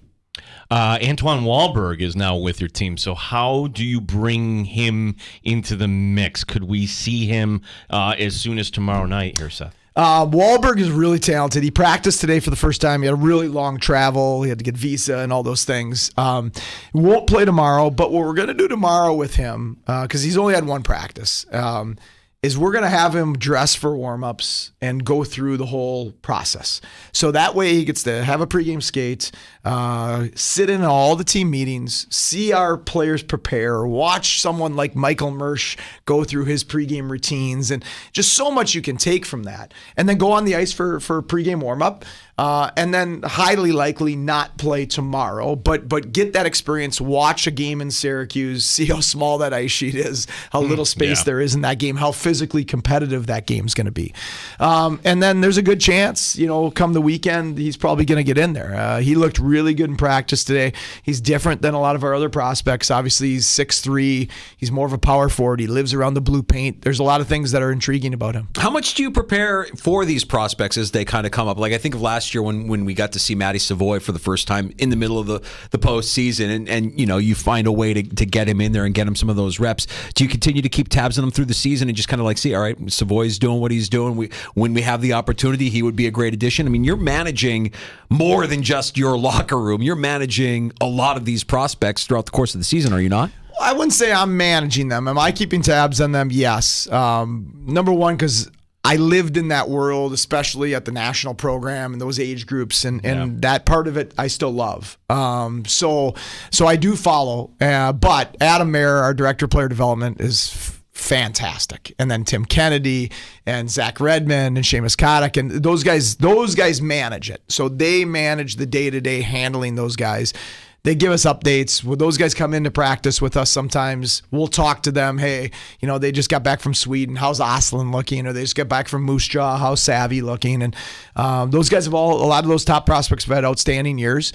Fortunately and unfortunately, Savoy and Oslin are on really good teams. Fortunately is that it's a great experience for them to play in a playoff race with their teams. Unfortunately is they don't get here as early. Right. And so we might have to wait a little while and keep extending our season and earn that right to potentially get Oslin and Savoy in our lineup at some point. Yeah, so Seth, this is the evergreen question here from the NHL to the AHL, especially this time of year, because for Amherst fans, for media, win, win, win. Put the best 18 guys on the ice. Don't care about anything else.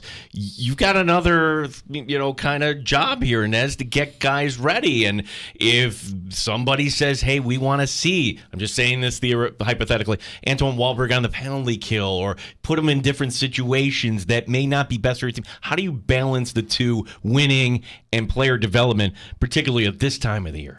That's a good question. It's the hardest part of your job. Is that balance. I know my marching orders from Kevin Adams and Jason Kermanos, and that is create a winning environment, a great culture down here where all of our players, but especially our prospects, can thrive, get better, and start pushing towards the National Hockey League.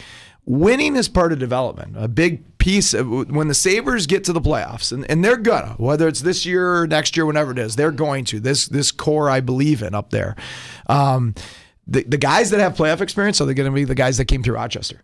It's going to be Sammy and it's going to be Peterka and Quinn and Krebs, and it's going to be at some point Cooley and Rosie and those types of guys, right? That have had these good playoff runs in Rochester, and that matters. It's American League playoffs versus NHL playoffs, but they've still been in those moments where your back's against the wall, you're down 2-0 in Syracuse. You have to claw your way back, and so I understand that responsibility. There's a balance to it. There's sometimes disagreements on it. We have weekly discussions about those plans, but at the end of the day, I think that usually we're pretty aligned on how to handle those things. And Quinn back at practice today for the Sabres. Have you talked to him? I talked to him yesterday. It's funny. I called him and he was laughing. He's like, Apps, I was planning on reaching out to you tonight. I'm practicing tomorrow. And I was just calling to check in on him. I didn't know he was this close. I was just calling to see how he was doing, check in, and talk hockey because I love talking hockey with him. He's fabulous. And then he let me know that he was going to be cleared for full practice today and potentially be in the lineup at some point pretty soon. So that's really exciting for the team and also obviously for him. Yeah, we're talking to Seth Appert, Rochester Americans head coach. I mean, we mentioned this, a couple of weeks ago. There's no more secrets between you and Syracuse, like, at this point here. But sometimes in football, you hold a few things back. Are you holding anything back from the crunch strategically here? But you got to be thinking that this is almost playoff time here. You want every 2 points you can get in every game here. So. Yeah, there's not a lot of secrets. What there is at this point of the season against teams like them and Utica, and then the playoffs were like this last 2 years against those teams, it's no surprises, but it's little adjustments. They might do this in their neutral zone offense, and they tweak it for this because we've countered and taken it away, and then we have to recounter, and then we tweak something, and there's little adjustments that are important that we made constantly through the playoffs last year. But against Syracuse and Utica, when you play each other 12 times, you know each other so intimately. You dislike each other at such a high level that there isn't a lot of secrets there. It's just a matter of who's going to will their way to victory. Well, Syracuse is the opponent tomorrow night, this weekend. A trip to Cleveland, and then Cleveland comes to Rochester a week from tomorrow. So 2 of your next 3, and your next 3 games against teams that you're looking up at in the standings. Tell us a little bit about the Cleveland matchups that we have coming up here the next 2 out of 3. Yeah, Cleveland is certainly on paper at the start of the year and then throughout the year the most offensively gifted group, probably with Toronto. Toronto's forward group, but Cleveland's got offensive defensemen as well. They do have some guys out right now and a few guys up, and that's the American League. You go through these stretches and your lineup's great and you feel like you're a really smart coach, and then your lineup's decimated and you're I'm a really dumb coach right now. And I think it's important when your lineup isn't great, you got to find ways to keep getting points. But Cleveland, when they have their weapons, is very dynamic offensively, and they're a hard team to shut down. Now, we've had really good games with them, but they are different feeling games than Syracuse games. They're a little more track meet type games than 3 yards in a cloud of dust with Syracuse. This might be my favorite Amherst interview ever here with the Pesky Whiskey. Yeah, we got to talk about this. So, Seth, you're in studio today because you came bearing gifts. We've got a bottle of the Pesky Amherst bourbon from our friends at Black Button Distilling, and I don't know what to say. It's delicious. I'm enjoying it. You're enjoying it. It's good. Even cause. Gino is enjoying it. I'm not normally this sort of person, but I'm sipping and enjoying, and I know this is for a great cause here too. It is. First of all, our partnership with Black Button has been awesome. Great partners, really good people over there. The process of making this with them and their master distillers was a blast and very intriguing, something I'd never been part of before.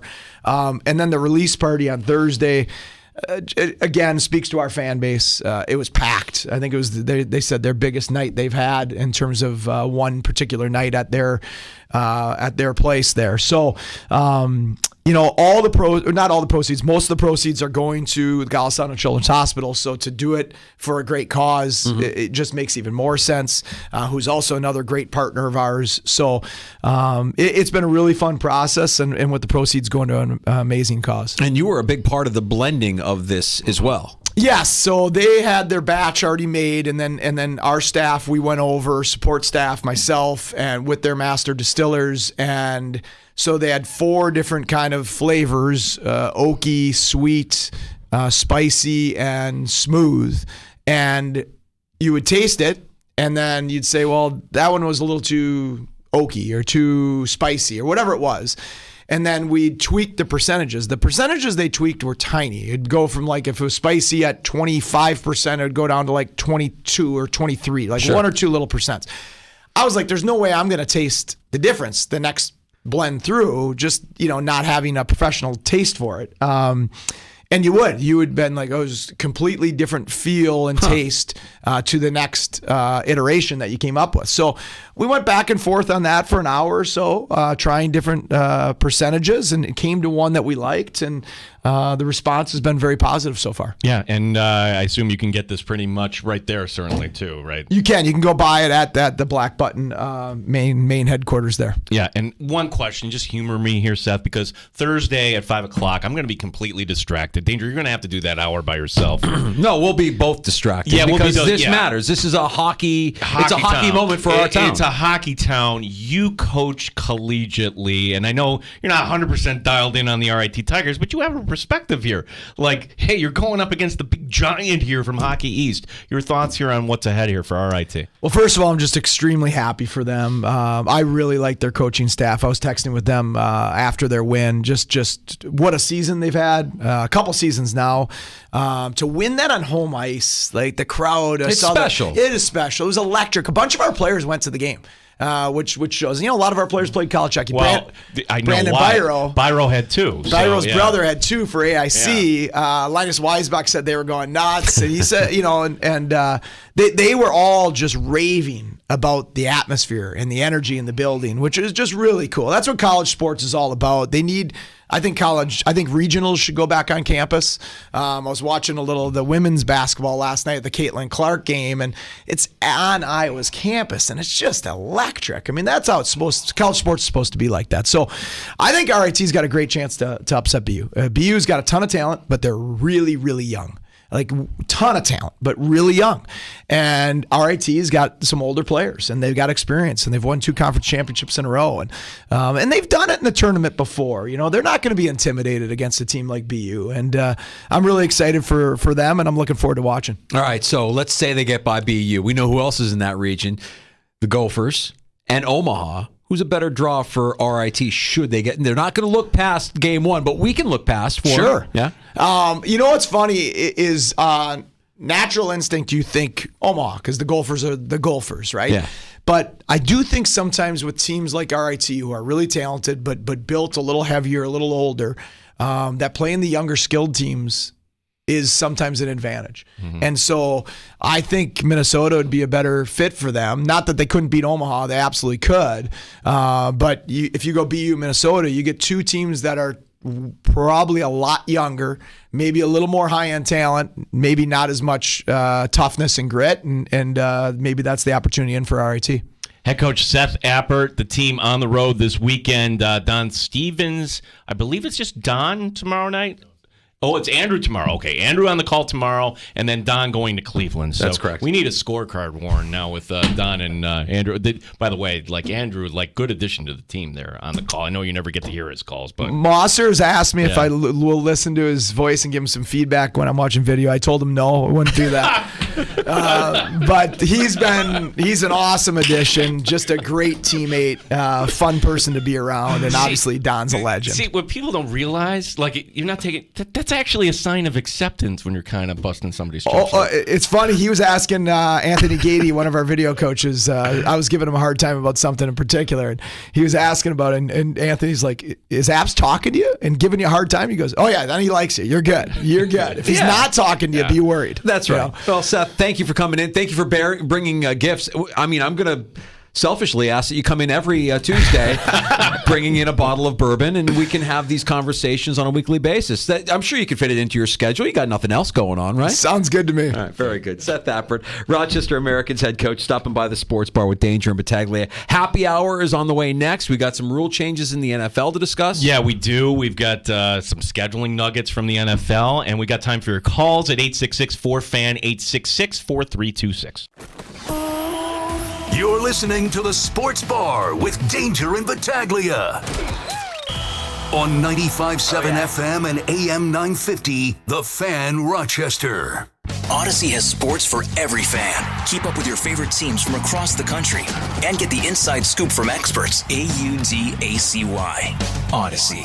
March Mania is here at Vision Buick GMC. It's your chance to score thousands in savings. Which car will make it to your final decision? For $179 a month, you can choose from the 2024 Encore GX Preferred or the 2024 Invista Preferred. You choose and pay only $179 a month for 24 months. Call 1-888-747-0516 for details. Celebrate March Mania all month long at Vision Buick GMC in Penfield.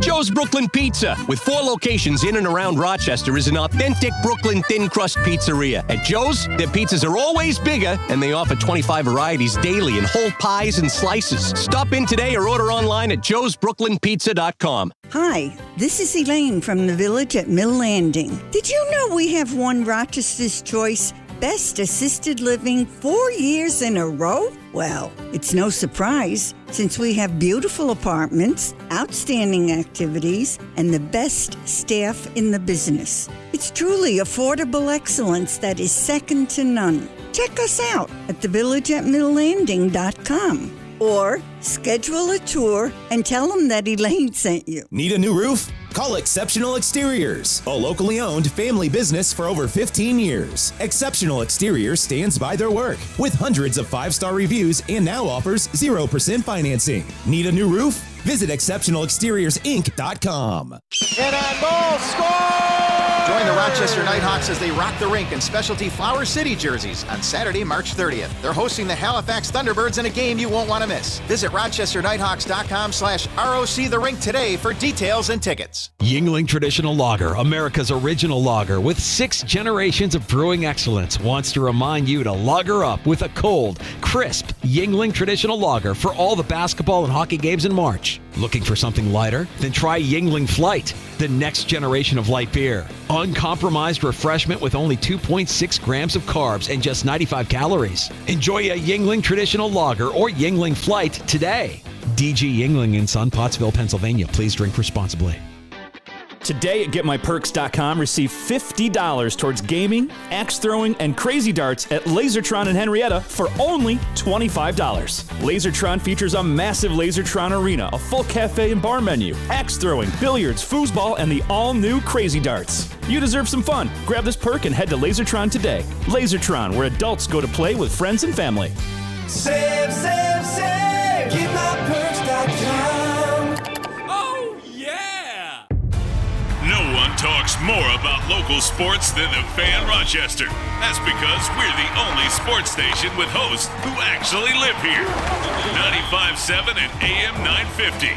The Fan Rochester.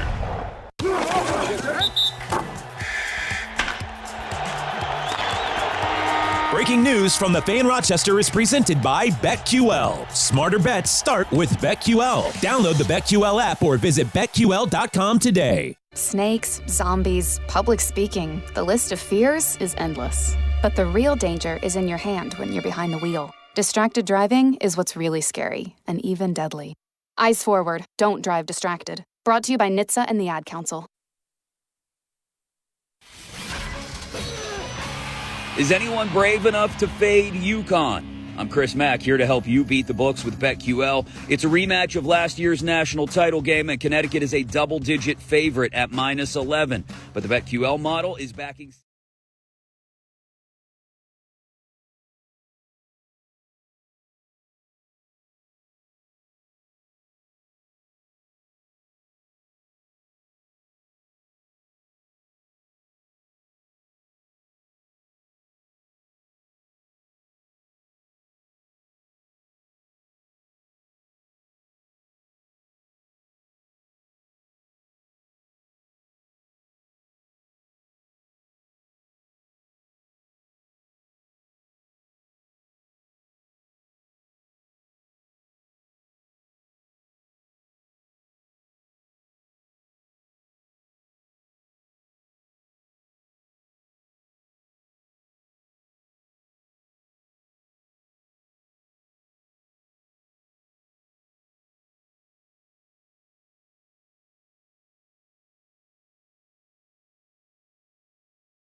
The Sports Bar with Danger and Battaglia. It's a Tuesday in March, and the NFL has the headlines. The league reportedly changing plans and scheduling at least a game for Christmas Day. 2. The trade deadline is moving back 1 week to week 9. 9 times. And the kickoff is getting that facelift. I do not have an issue with the rule change. It's showtime! Shohei Ohtani. Shohei's guilty, right? And I'm like, oh yeah, definitely guilty. Mike Danger. If you're looking for takes, the best space for takes now is the Sports Bar. If you want good takes, listen to the Sports Bar. And if you're listening, go all in, man. Gene Battaglia. Get on the bandwagon here. If you're listening to our show, chances are you like Rochester and you like Rochester sports. So come on. You're coming here for sports talk excellence. Award-winning radio. Sweet 16. She's just 16 years old. Just want to make sure that we're all appreciating LeBron James. LeBron James out tonight. No! 95.7 FM and AM 950 The Fan. Rochester. Happy hour in the Sports Bar. We're glad you're with us and listening along locally at 95.7 FM, AM 950. The free to download Odyssey app. That's AUDACY. And we've got our video stream up. You can watch us on our YouTube channel, The Fan Rochester, also streaming on Twitch at The Fan Rochester.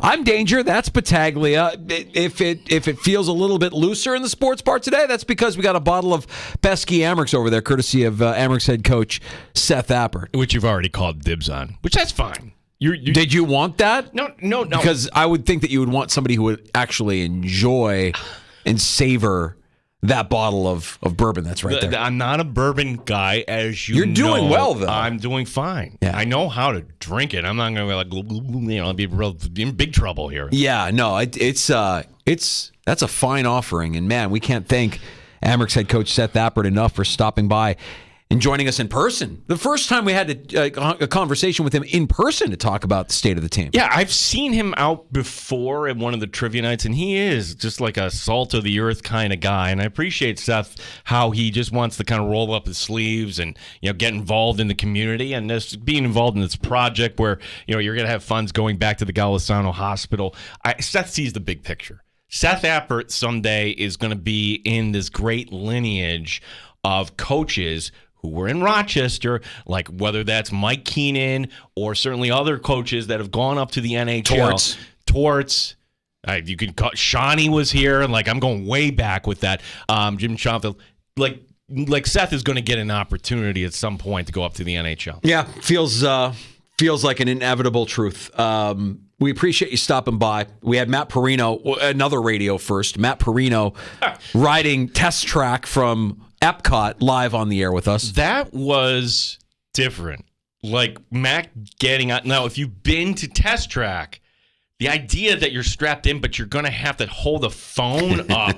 I was actually very concerned that he would drop the phone, number one, but then he's got to get on a plane at 8 o'clock. You need your phone. Yeah. Yeah. I think regardless if you're getting on a plane or not, we all need our phone now, right? If you don't have your phone, nobody's leaving the house. Remember we used to oh man, I forgot my phone. Nobody's forgetting their phone anymore. It's, oh man, I forgot my wallet. That's the thing I forget now. The phone is attached.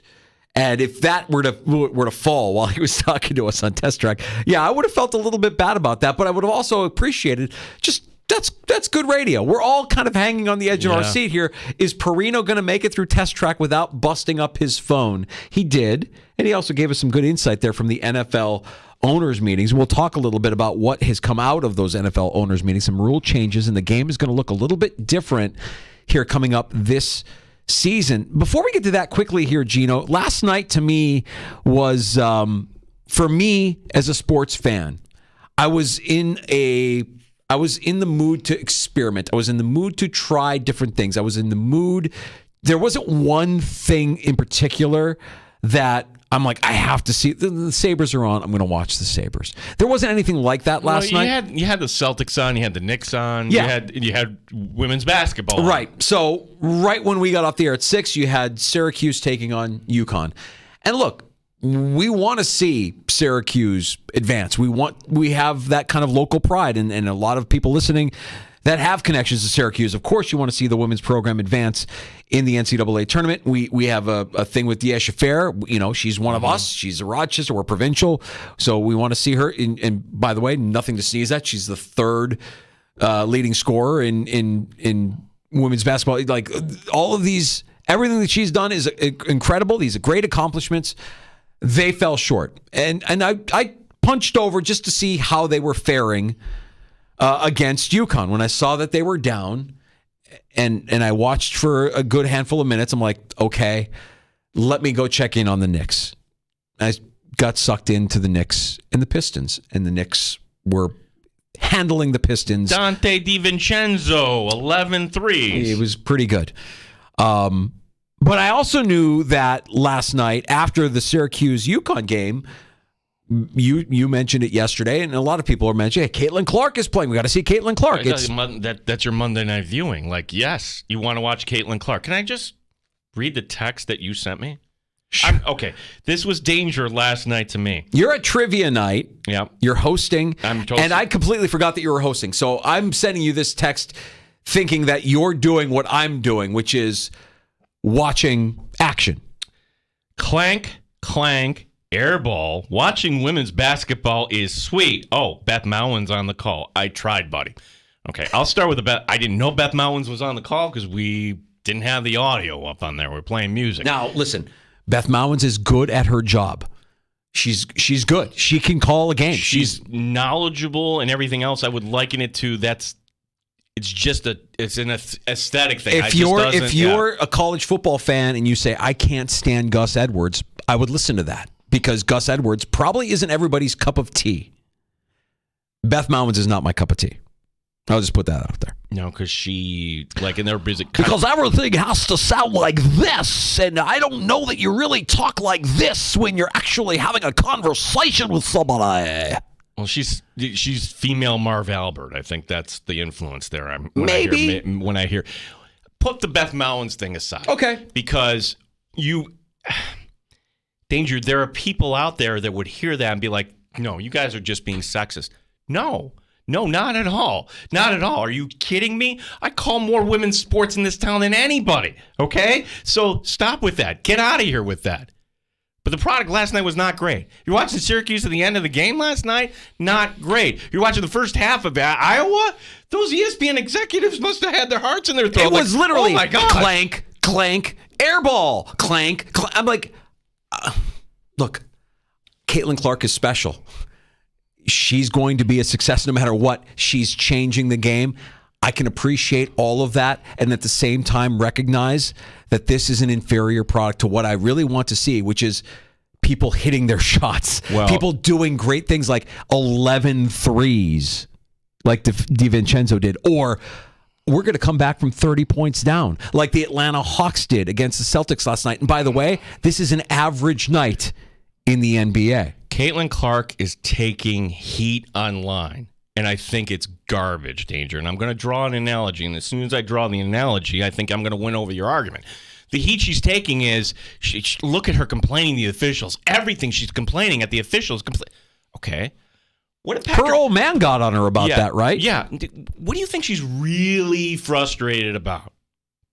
What do you think Patrick Mahomes was really frustrated about when he was going crazy in the official? He was angry at Kadarius Toney, but he can't go up to the teammate and go on him. Caitlin Clark expects everything to be such a way, and her teammates aren't helping her out half the time. Certainly not in the first half last night. So this has been kind of a theme, and if Iowa doesn't figure this out, they're going to get bounced by LSU or somebody else. Well, look, the women's college basketball game is in a good place right now. When you have characters like Kim Mulkey, when you have exceptional players like Caitlin Clark, it's going to attract attention.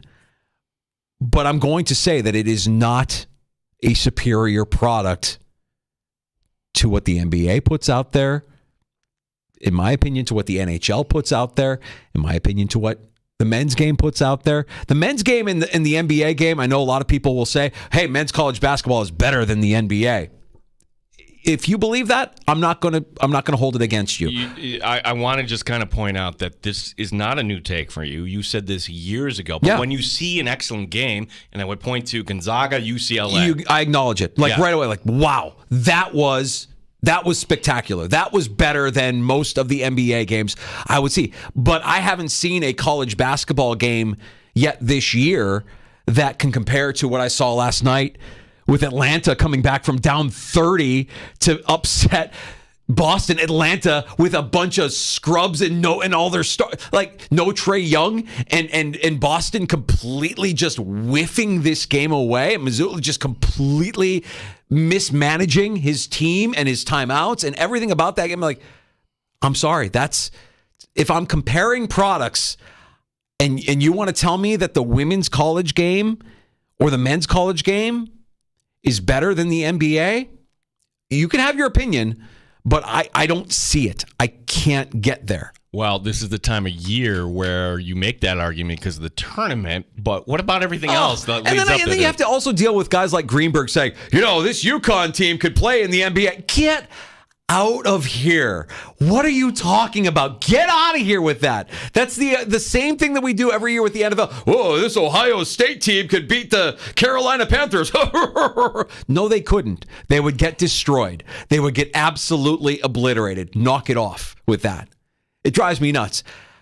I'm just comparing products here. Our time is valuable. We all have a precious amount of time. And if I'm going to spend my time and invest my time in watching competition, I want to see it at the highest level. Well, I think you have to go in knowing what to expect. Like, I'm watching that like, oh, this is really bad, but just watch Caitlin Clark.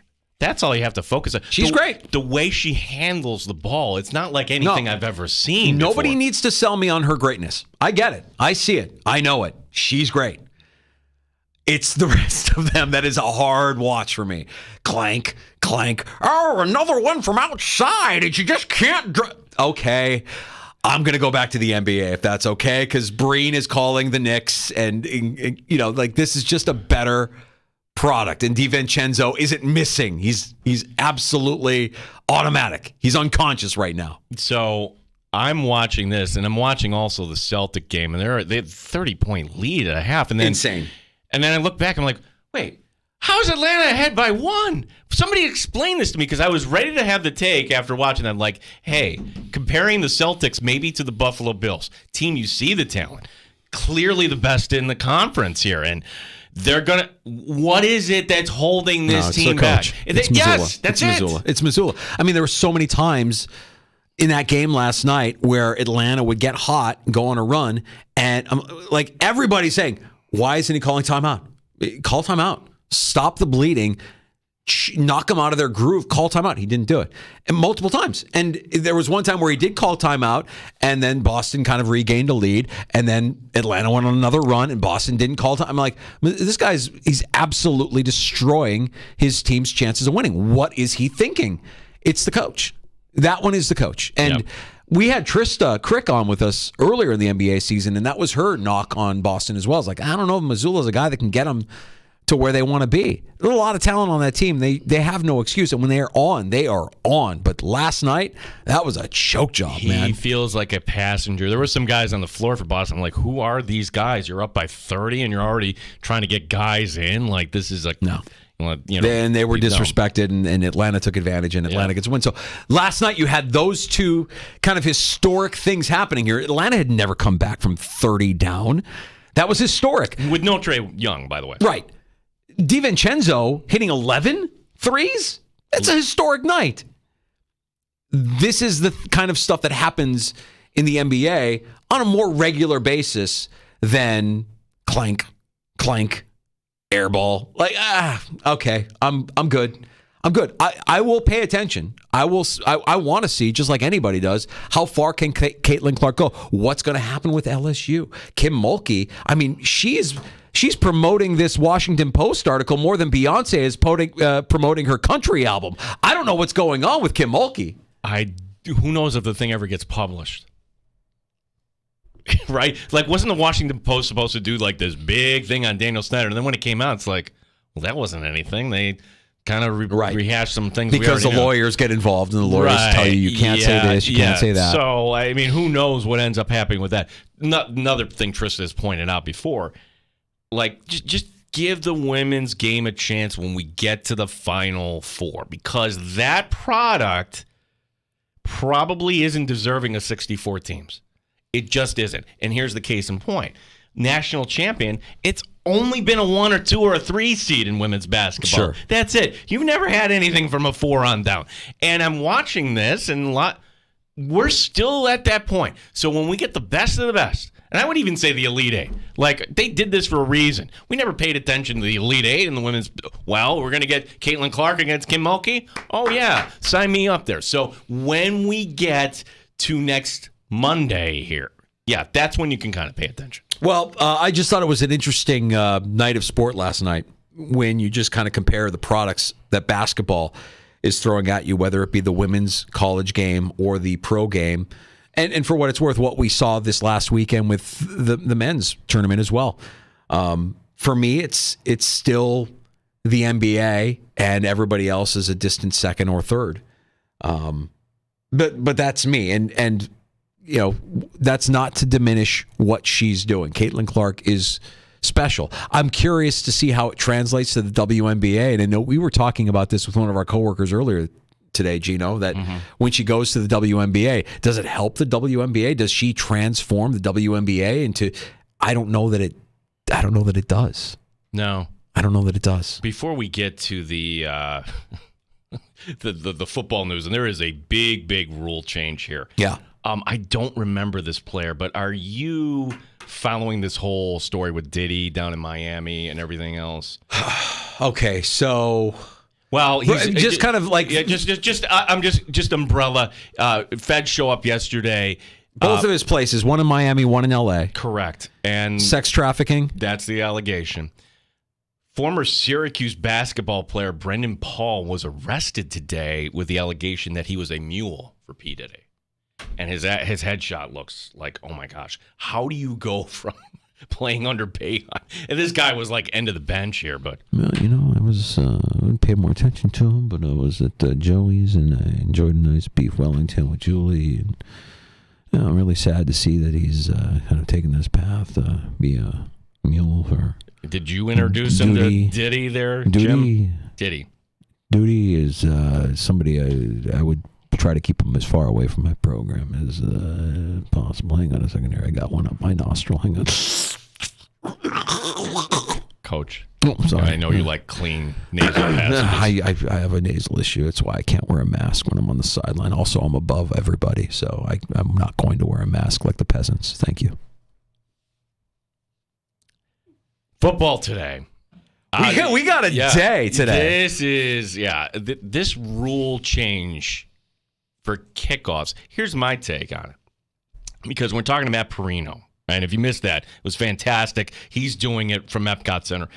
He's talking about the need. Like, I asked him this question here. Like, hey, do the Bills have somebody that can return a kick and break it out? And he correctly pointed out, it's not just that. You need guys to tackle. You need guys to kind of, I'm like, oh my gosh. This is why they loaded up on the picks. Danger. They don't have the special teamers that can execute this sort of thing. So my prediction is that the Bills will not move up and use all that capital. They need to fill out the back end of the roster because guess what? Special teams once again really, really matter with this new kickoff. when you're talking about a rule now that is directly encouraging more kickoff returns. Let's face it. Special teams was almost an endangered species. You could argue that you didn't need the kickoff in the NFL anymore because it was not a play. It was non-functional. If you don't have the kickoff, then why do you special teams for what? Punting and extra points and field goals? Come on. Well, this now gives life. It pumps a little bit of blood into the heart of special teams, and it's going to look different. But I don't think it's going to be a bad thing. I think the result will be more returns, which we want. We want action. But it is going to force teams, and the Bills are certainly one of these teams that are going to have to decide, how do we want to strategize for this? Do we want fast guys? Do we want fast athletic guys that can block? Do we want big bruisers that clog up holes? What do we want? And it really changes how teams manage and address their special teams. I'm excited for what this means and what this is going to look like. And Perino was saying, look, what do you want? Do you want more like linebacker type players that are speedy but also can be physical and can block? Do you want just speed guys? Because you used to want those gunners to get down the field quickly. Well, now that changes a little bit here because you don't necessarily need that with the kickoff. You don't necessarily need the guy that's going to be fast down the field. You need guys that are going to be able to block on impact because you're 5 yards apart. It's going to look different. It's going to take a second. But I think overall the product will benefit from it because we will get more kickoffs. More returns on those kickoffs, I should say. Yeah, that was one of the rule changes today in the NFL. Another thing they kind of unveiled, they gave some schedule nuggets, one being the Hall of Fame game for what it's worth. Your Bears will be against the Texans. Makes sense. Thursday, August 1st. And, yes, no one cares you were right, Gene. I was right. Christmas. A Wednesday, they are scheduling 2 games on a Wednesday in the NFL. The loser today is the NBA because the NFL said, you know what, we kind of liked having those ratings, and you know what, the NBA, that's ours. Hope you enjoyed that. Hope you enjoyed your little time there on Christmas, that one day a year where you had the spotlight because the NFL. And by the way, if you're a football fan, that week between Christmas and New Year's is football nirvana. I'll lay it out for you. You've got a doubleheader on Christmas Day. On a Wednesday. Thursday, you've got your regular Thursday night game. Then you go ahead to Saturday, where you have your Saturday late season NFL games. Sunday, your regular schedule of NFL games. And then, of course, Monday Night Football on December 30th. That all leads to New Year's Eve, where you have the college football quarterfinals, and New Year's Day, where you have the college football quarterfinals. The NFL knows what they're doing. They know we love football. They know we're addicted to football, and they know that week we are going to be peppered with football. The only day that you have if you're the NBA is that Friday. Good luck with that. Yeah. Who's paying attention to the NBA on Friday? Oh, yeah, give me Charlotte and New Orleans on a Friday night. I'm in. Well, if you think about your viewing habits on Christmas Day, at least for my family, it just seems like, hey, we'll put on whatever's on in the middle of the day while you're getting dinner ready. But at night, you know what? Don't press your luck there. That's family time. And well, the NFL's doing the 2 games. They're actually going to be the old-fashioned 1 and 4 o'clock. Yeah, that makes sense. Yeah, that doesn't make sense. They didn't have the ratings last year, and you had a great matchup last Christmas Day with Baltimore being in San Francisco, yet the ratings earlier in the day were higher than the primetime matchup. So the primetime matchup probably goes the way of the dodo. Yeah, we welcome your calls. 866-4-FAN, 866-4326. Tom in Rochester's got a good point. Hey, Tom, what's up, Tom? buddy? Hey guys, I really like your analysis of the new rule, and one of the things I was thinking of, if I understand the rule, is that the defenders, right, the kicking team, their players, except for perhaps the kicker, can't move until the ball is touched. That's correct. And I really think that adds another dimension to it if you think about it, right? I mean, you're now conceivably giving the offensive, the kick returner a running start, perhaps. If he fields the ball or touches the ball and gets it on the run. I think you're going to look at, again, I think this is going to it's going to take what has become essentially like the old extra point, like a foregone conclusion, what's going to happen, and it's going to bring some more excitement and strategy to the game. I think it's wonderful. I agree with you 100%. Nobody's talking about how the XFL has been doing this, and the NFL basically poached the XFL's idea. But if the NFL can take ownership of it and say, this is our idea, we came up with this, they will do that every chance. Danger, you and I grew up in an era where they didn't have a 2-point conversion. Right. Like, why not? Why not go for it? Well, because college did it, and finally they wised up. Yeah. Thanks, Tom. Appreciate the contribution. You can give us a call, 866-4326. There are a couple of other changes out of the owners' meetings that we should address as well. We mentioned the kickoff rules. Yesterday we talked about the penalties for hip drop tackles and the notion that we're not going to be able to know what a legal tackle is early in the season. I have a feeling that's going to be a big controversy for the first month of the NFL season, depending on how they try to call that. The replay challenges, you can get a third replay now if you're a coach, if either of your first 2 challenges are successful. I think these are little nuggets as well that come out of the owners' meeting that are important, including the trade deadline now being moved to the Tuesday after week 9. Somebody in the NFL listening to the sports bar? 9 times. Good. Will that, because, what's the idea, the logic behind this? Because there'll be more teams that are like, ooh, we lost our quarterback, and this isn't looking good for us. Let's cut bait, and more trades will happen? I don't know if it's to encourage and stimulate more trades, but it does feel like it was kind of early when they would have that trade. Like this feels a little bit better. You also have now an unlimited number of designated for return transactions in the postseason. And this, I think, is important. You can have a bona fide quarterback. An unlimited number of times you can elevate a quarterback from the practice squad to the active list to be the emergency third quarterback. See, if I'm the players' union, I'm screaming murder on this. Right. Because what does this do? It just suppressed the dollars for the backup quarterbacks across the league. Why? Would you Danger, you could in theory carry one active quarterback, Josh Allen, and then bring up the practice squad quarterback there. So Mitchell Trubisky could be on the practice squad. Would it surprise you? I don't think that would happen, but not for what they're paying him. No, but for Kyle Allen last year? Kyle Allen, by the way, landed in Pittsburgh, so that completes the trade. To me, that's one where the Players Association should be like, you know what? No, we don't agree with that, but they negotiated that power away. So, yeah, I feel like the NFLPA is they're kind of in a weak position right now. It feels like the NFL is just, and evidence of that is the players' reaction to the hip drop tackle rule.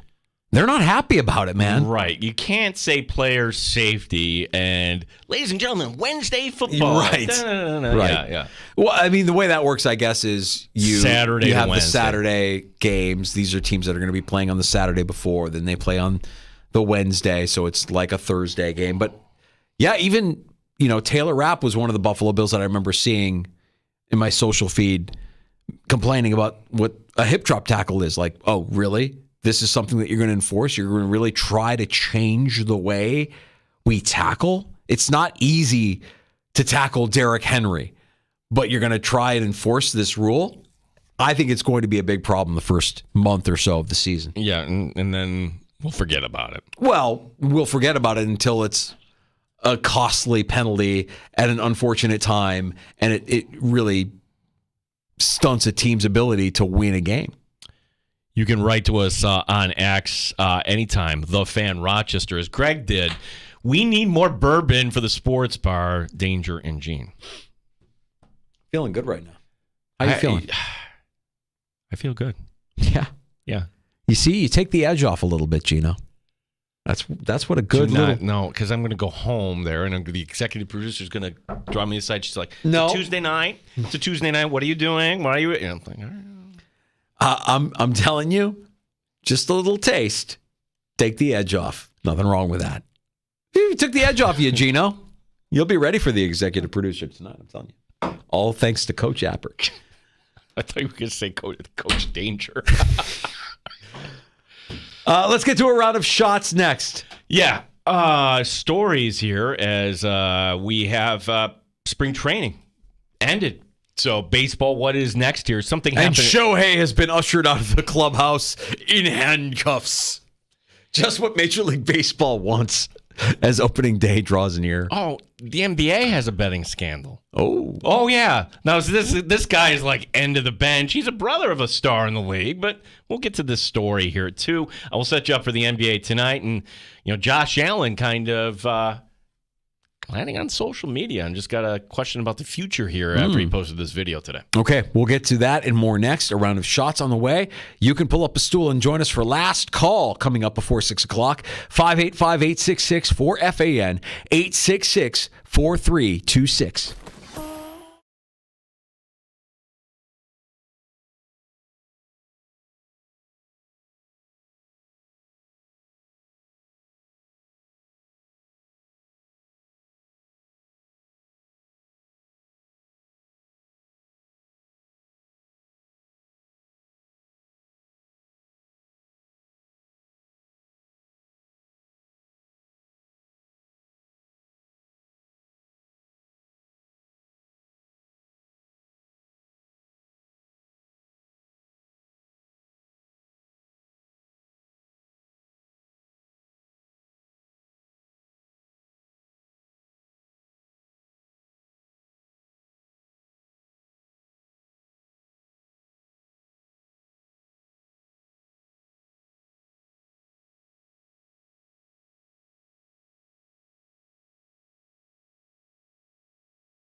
Epic victories, heartbreaking defeats. No matter your team, no matter your game, we talk sports. The Fan, Rochester.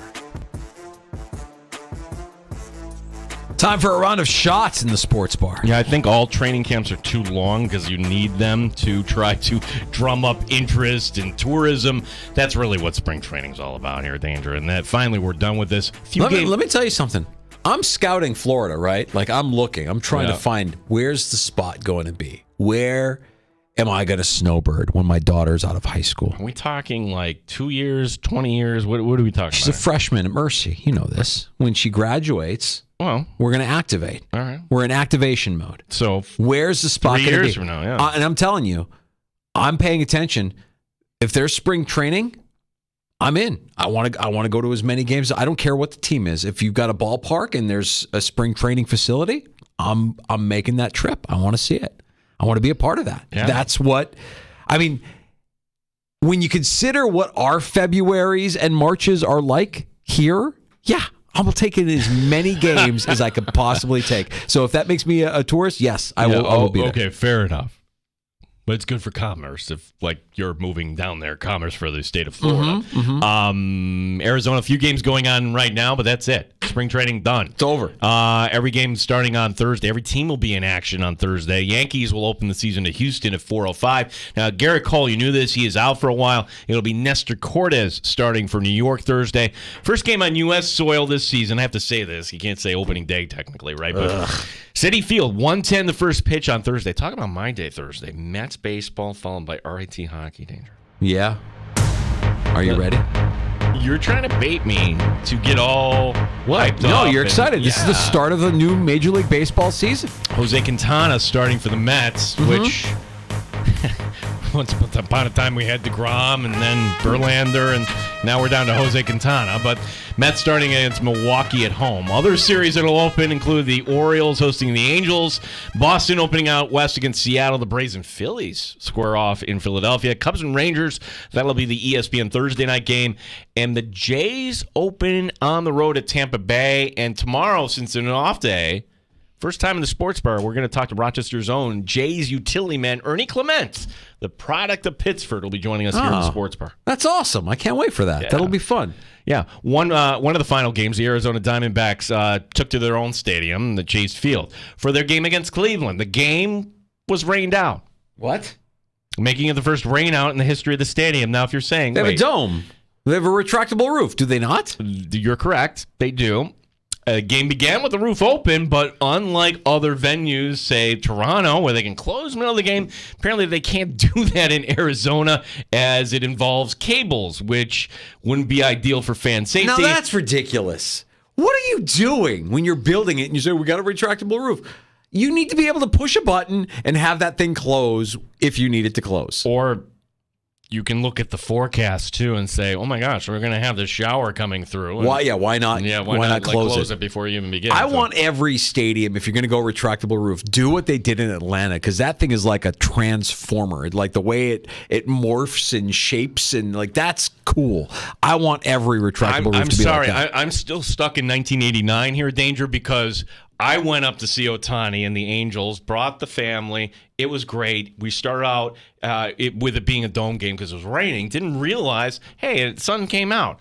Middle of the game, I'm like, oh my gosh. They opened up the roof. dome. And I'm just staring at the roof opening. I'm not even watching the game. That's I'm right. I'm thinking, this is just a marvel It here is. of engineering. It You could is. do something like It's fantastic. And, you should be proud of that. I don't like that they couldn't close the roof because there was cables. What are we doing in Arizona? Come on, guys. So we brought up Ohtani, and there's no real new developments on that, although I think it was you, or was like, hey, we're going to have more stories like that? Yep. We bring you this story from the NBA where Jonte Porter, he's the younger brother of Michael Porter. He plays for the Raptors. He is under investigation right now, and this involves, Danger, his own prop bets. Under and leaving games being the pattern that drew attention. January 26th, the over-under on three-pointers was at 0.5. DraftKings stated that the under on Porter's three-pointers was their biggest moneymaker for bettors in the NBA for prop games that evening, which Well, that's kind of odd. Well, what happened? He left 8 minutes with an, finger quote, eye injury. Ah, yes. Let's go to last Wednesday. Porter just played 3 minutes before exiting what the Raptors said was an illness, and he did not return. Didn't score after attempting 1 shot and had 2 rebounds. Sportsbooks had the over-under set at 7.5 points, 5.5 boards. The next day, once again, Porter's prep bets were the number one moneymaker that night in the NBA. The Raptors have kept him out of the lineup for the last 2 games for quote-unquote personal reasons. Huge, exaggerated air quotes for personal reasons. What about the integrity of the game? Yeah, look, everybody has a price. If you're Jonte Porter, what is it worth to you? Your career? To have Let's an eye there. injury. Yeah. I don't, what career? Well, I guess you're doing this 2 months in between, like who would notice? But like, I'm not feeling good, coach. Don't put me back in. Whoa. By the way, quickly with the NBA as well, as I was watching the Knicks last night and they were just destroying Detroit. Detroit was banged up, injured, depleted. This is Buddy Boeheim. Oh, hey, there he is. Hey, he had 13 points. Yeah, there's Buddy Boeheim. All right, good. He's playing in the association. Yeah, I couldn't play. I've had a lot of beef Wellington growing up. It's a matter of time before he got an NBA roster. Brutal loss for the Celtics. Brutal. They were up by 30 at Atlanta. I look. I know that we have Celtic fans who listen to the show. I'm not rooting against your team, but that was fantastic last night. What a meltdown. What an absolute embarrassment. To the point in the third quarter, the Celtics are trotting out end of the bench guys like they had the game won. No, they lost. Terrible loss for Boston. Tonight, 4 games in the league. Golden State at Miami with a doubleheader on TNT. The Lakers and Bucks, followed by Dallas at Sacramento. All right, so Lakers and Bucks tonight. You won't have any LeBron. He's out for an ankle injury, and I hope you appreciate that he's out for an ankle injury. And I'm feeling a little frisky. I'm going to go ahead and say that Giannis messes around tonight and gets a triple-double at plus 750 on FanDuel. Let's go. Finally, did you know Bills quarterback Josh Allen has an older sister? I did not know. I knew, his background in California, but over the weekend. What background in California? That he was, from Fireball? That his family was cantaloupe farmers? That he only got 1 offer for Division I football? He's dating Haley Steinfeld? His sister had a gender reveal party, of course, because that's what everybody does these days. In it, Allen and his girlfriend Haley appear in the video and the TikTok. All family members actually introducing themselves as if they're introducing them to themselves to the future baby. Oh, okay. Josh, as the brother of the mom, predicted it correctly. There would be a boy. Uncle Josh. Question I have. Haley at a family party, and you're doing this, talking about babies. What's the Robert Palmer song, Feel the Heat, pushing you to decide? Yeah, I think if you're Josh Allen, you're not in a rush, man. Josh Allen's a golden retriever. He's a good boy. He's just riding the wave, man. Don't you get the sense that he's just riding the wave? Yeah, this has only got to be 1 year in here with Haley. Right. You got time. Yeah. And by the way, she's not necessarily willing to say, I'm going to give up my career to be a mom, because that's what you're doing. You're giving up a portion of your career, whether you're Josh Allen or Haley Steinfeld, to become a parent. So you're both going to be financially stable moving forward. You both can say, yeah, we can have a large family if we choose to, but what's the rush? We don't want weak knees. No weak knees for Josh Allen in 2024 and beyond. Take your time, buddy. Take your time. And just remember what we say here all the time in the sports bar. Marriage is continuous negotiations. Including when you actually decide to get married. Correct. You got plenty of time. But good for them. Good for the gender reveal. Uncle Josh. That's a big moment for him, I'm sure. Your Uncle Josh is a good one. Uncle Josh is good. You know your Uncle Josh. And your Uncle Josh is a good man. I'm waiting. This is Chris writing in. I'm waiting for when the bourbon comes in studio during baseball season and Gina's watching the Mets in studio. Oh. Chris, you're not listening. I'm sorry. I hate to disappoint you, but I'm not going to get too high, and I'm not going to get mad at the Mets this year. I'm just going to simply enjoy baseball, as I would ask everybody to. You're smiling like you don't believe this. You've been good so far. I've poked, I've prodded, I've done a little bit of egging on, a little bit of trolling, but you haven't bit just yet. The season hasn't even started, so we've got a ways to go. Long, long way. It is a long season, yes. Taking a break here, coming back. Last call, 866-4326. If you want to pull up a stool, join us, 585-866-4FAN.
Sports Bar with Danger and Battaglia on the Sports Leader, 95.7 FM and AM 950 The Fan, Rochester. I kind of feel bad, Gino. I just assumed that autographed bottle of pesky Amerks. Yeah. Amerks head coach Seth Apper to join us. That I'm just taking that. Oh, you can have it. Are you sure? That's fine, but we didn't even autographed. You don't want to, you wouldn't want to disrespect the Amerks or the coach once you. What's the over/under on that? Saturday at midnight when I finish it off. Yeah, I'll save that bottle. That's one worth cherishing. Yeah, absolutely. We want to put it up here with next to our fine. Now, little see, that's a temptation. I don't know that I need, because if I see it every afternoon, you're gonna want more. I'm going to be like, you know what, Gino? Today's a day where I'm not really feeling what's going on. Give me a little splash of the pesky Amerk. Luke calling in from Rochester here in last call. Hey, Luke, what's going on, buddy? Hey, buddy. Hey, just wondered if you guys kind of caught on to McDermott today is doing the talking point that I find kind of nauseating and disingenuous, that when he's recently been questioned that if he's wasting Allen or developing him, all of a sudden he's become the quarterback whisperer. And today he's pitching a reverse narrative saying it took them a while in a process to develop Josh. The guy is squirming. He knows his time is coming if he doesn't have success. But it's just true. One of the reasons that I did not like the dude. Yeah, Luke, I think what you're saying, a lot of Bills fans, there's a fraction of Bills fans who believe that McDermott isn't the guy, that McDermott isn't to be trusted. He's not going anywhere. He's not going. Like, if the Bills finish with a losing record this upcoming season, Sean McDermott is safe. I'll say that again. If they miss the postseason, do you think they're going to move on from Sean McDermott? Do you really think they're going to move on from that guy when they've got a stadium being erected and they're not moving on from him? Let's see how the PSL sales are going. Yeah. Appreciate the call, Luke. Tomorrow on the show, Major Leaguer Ernie Clement, the Toronto Blue Jays, stopping by the sports bar. Have we ever had a player that's actually in the majors? We've had Brett Boone and other players. Dave Winfield was on the show. I dig it. Yeah. That's tomorrow. JR Sport Brief next on The Fan.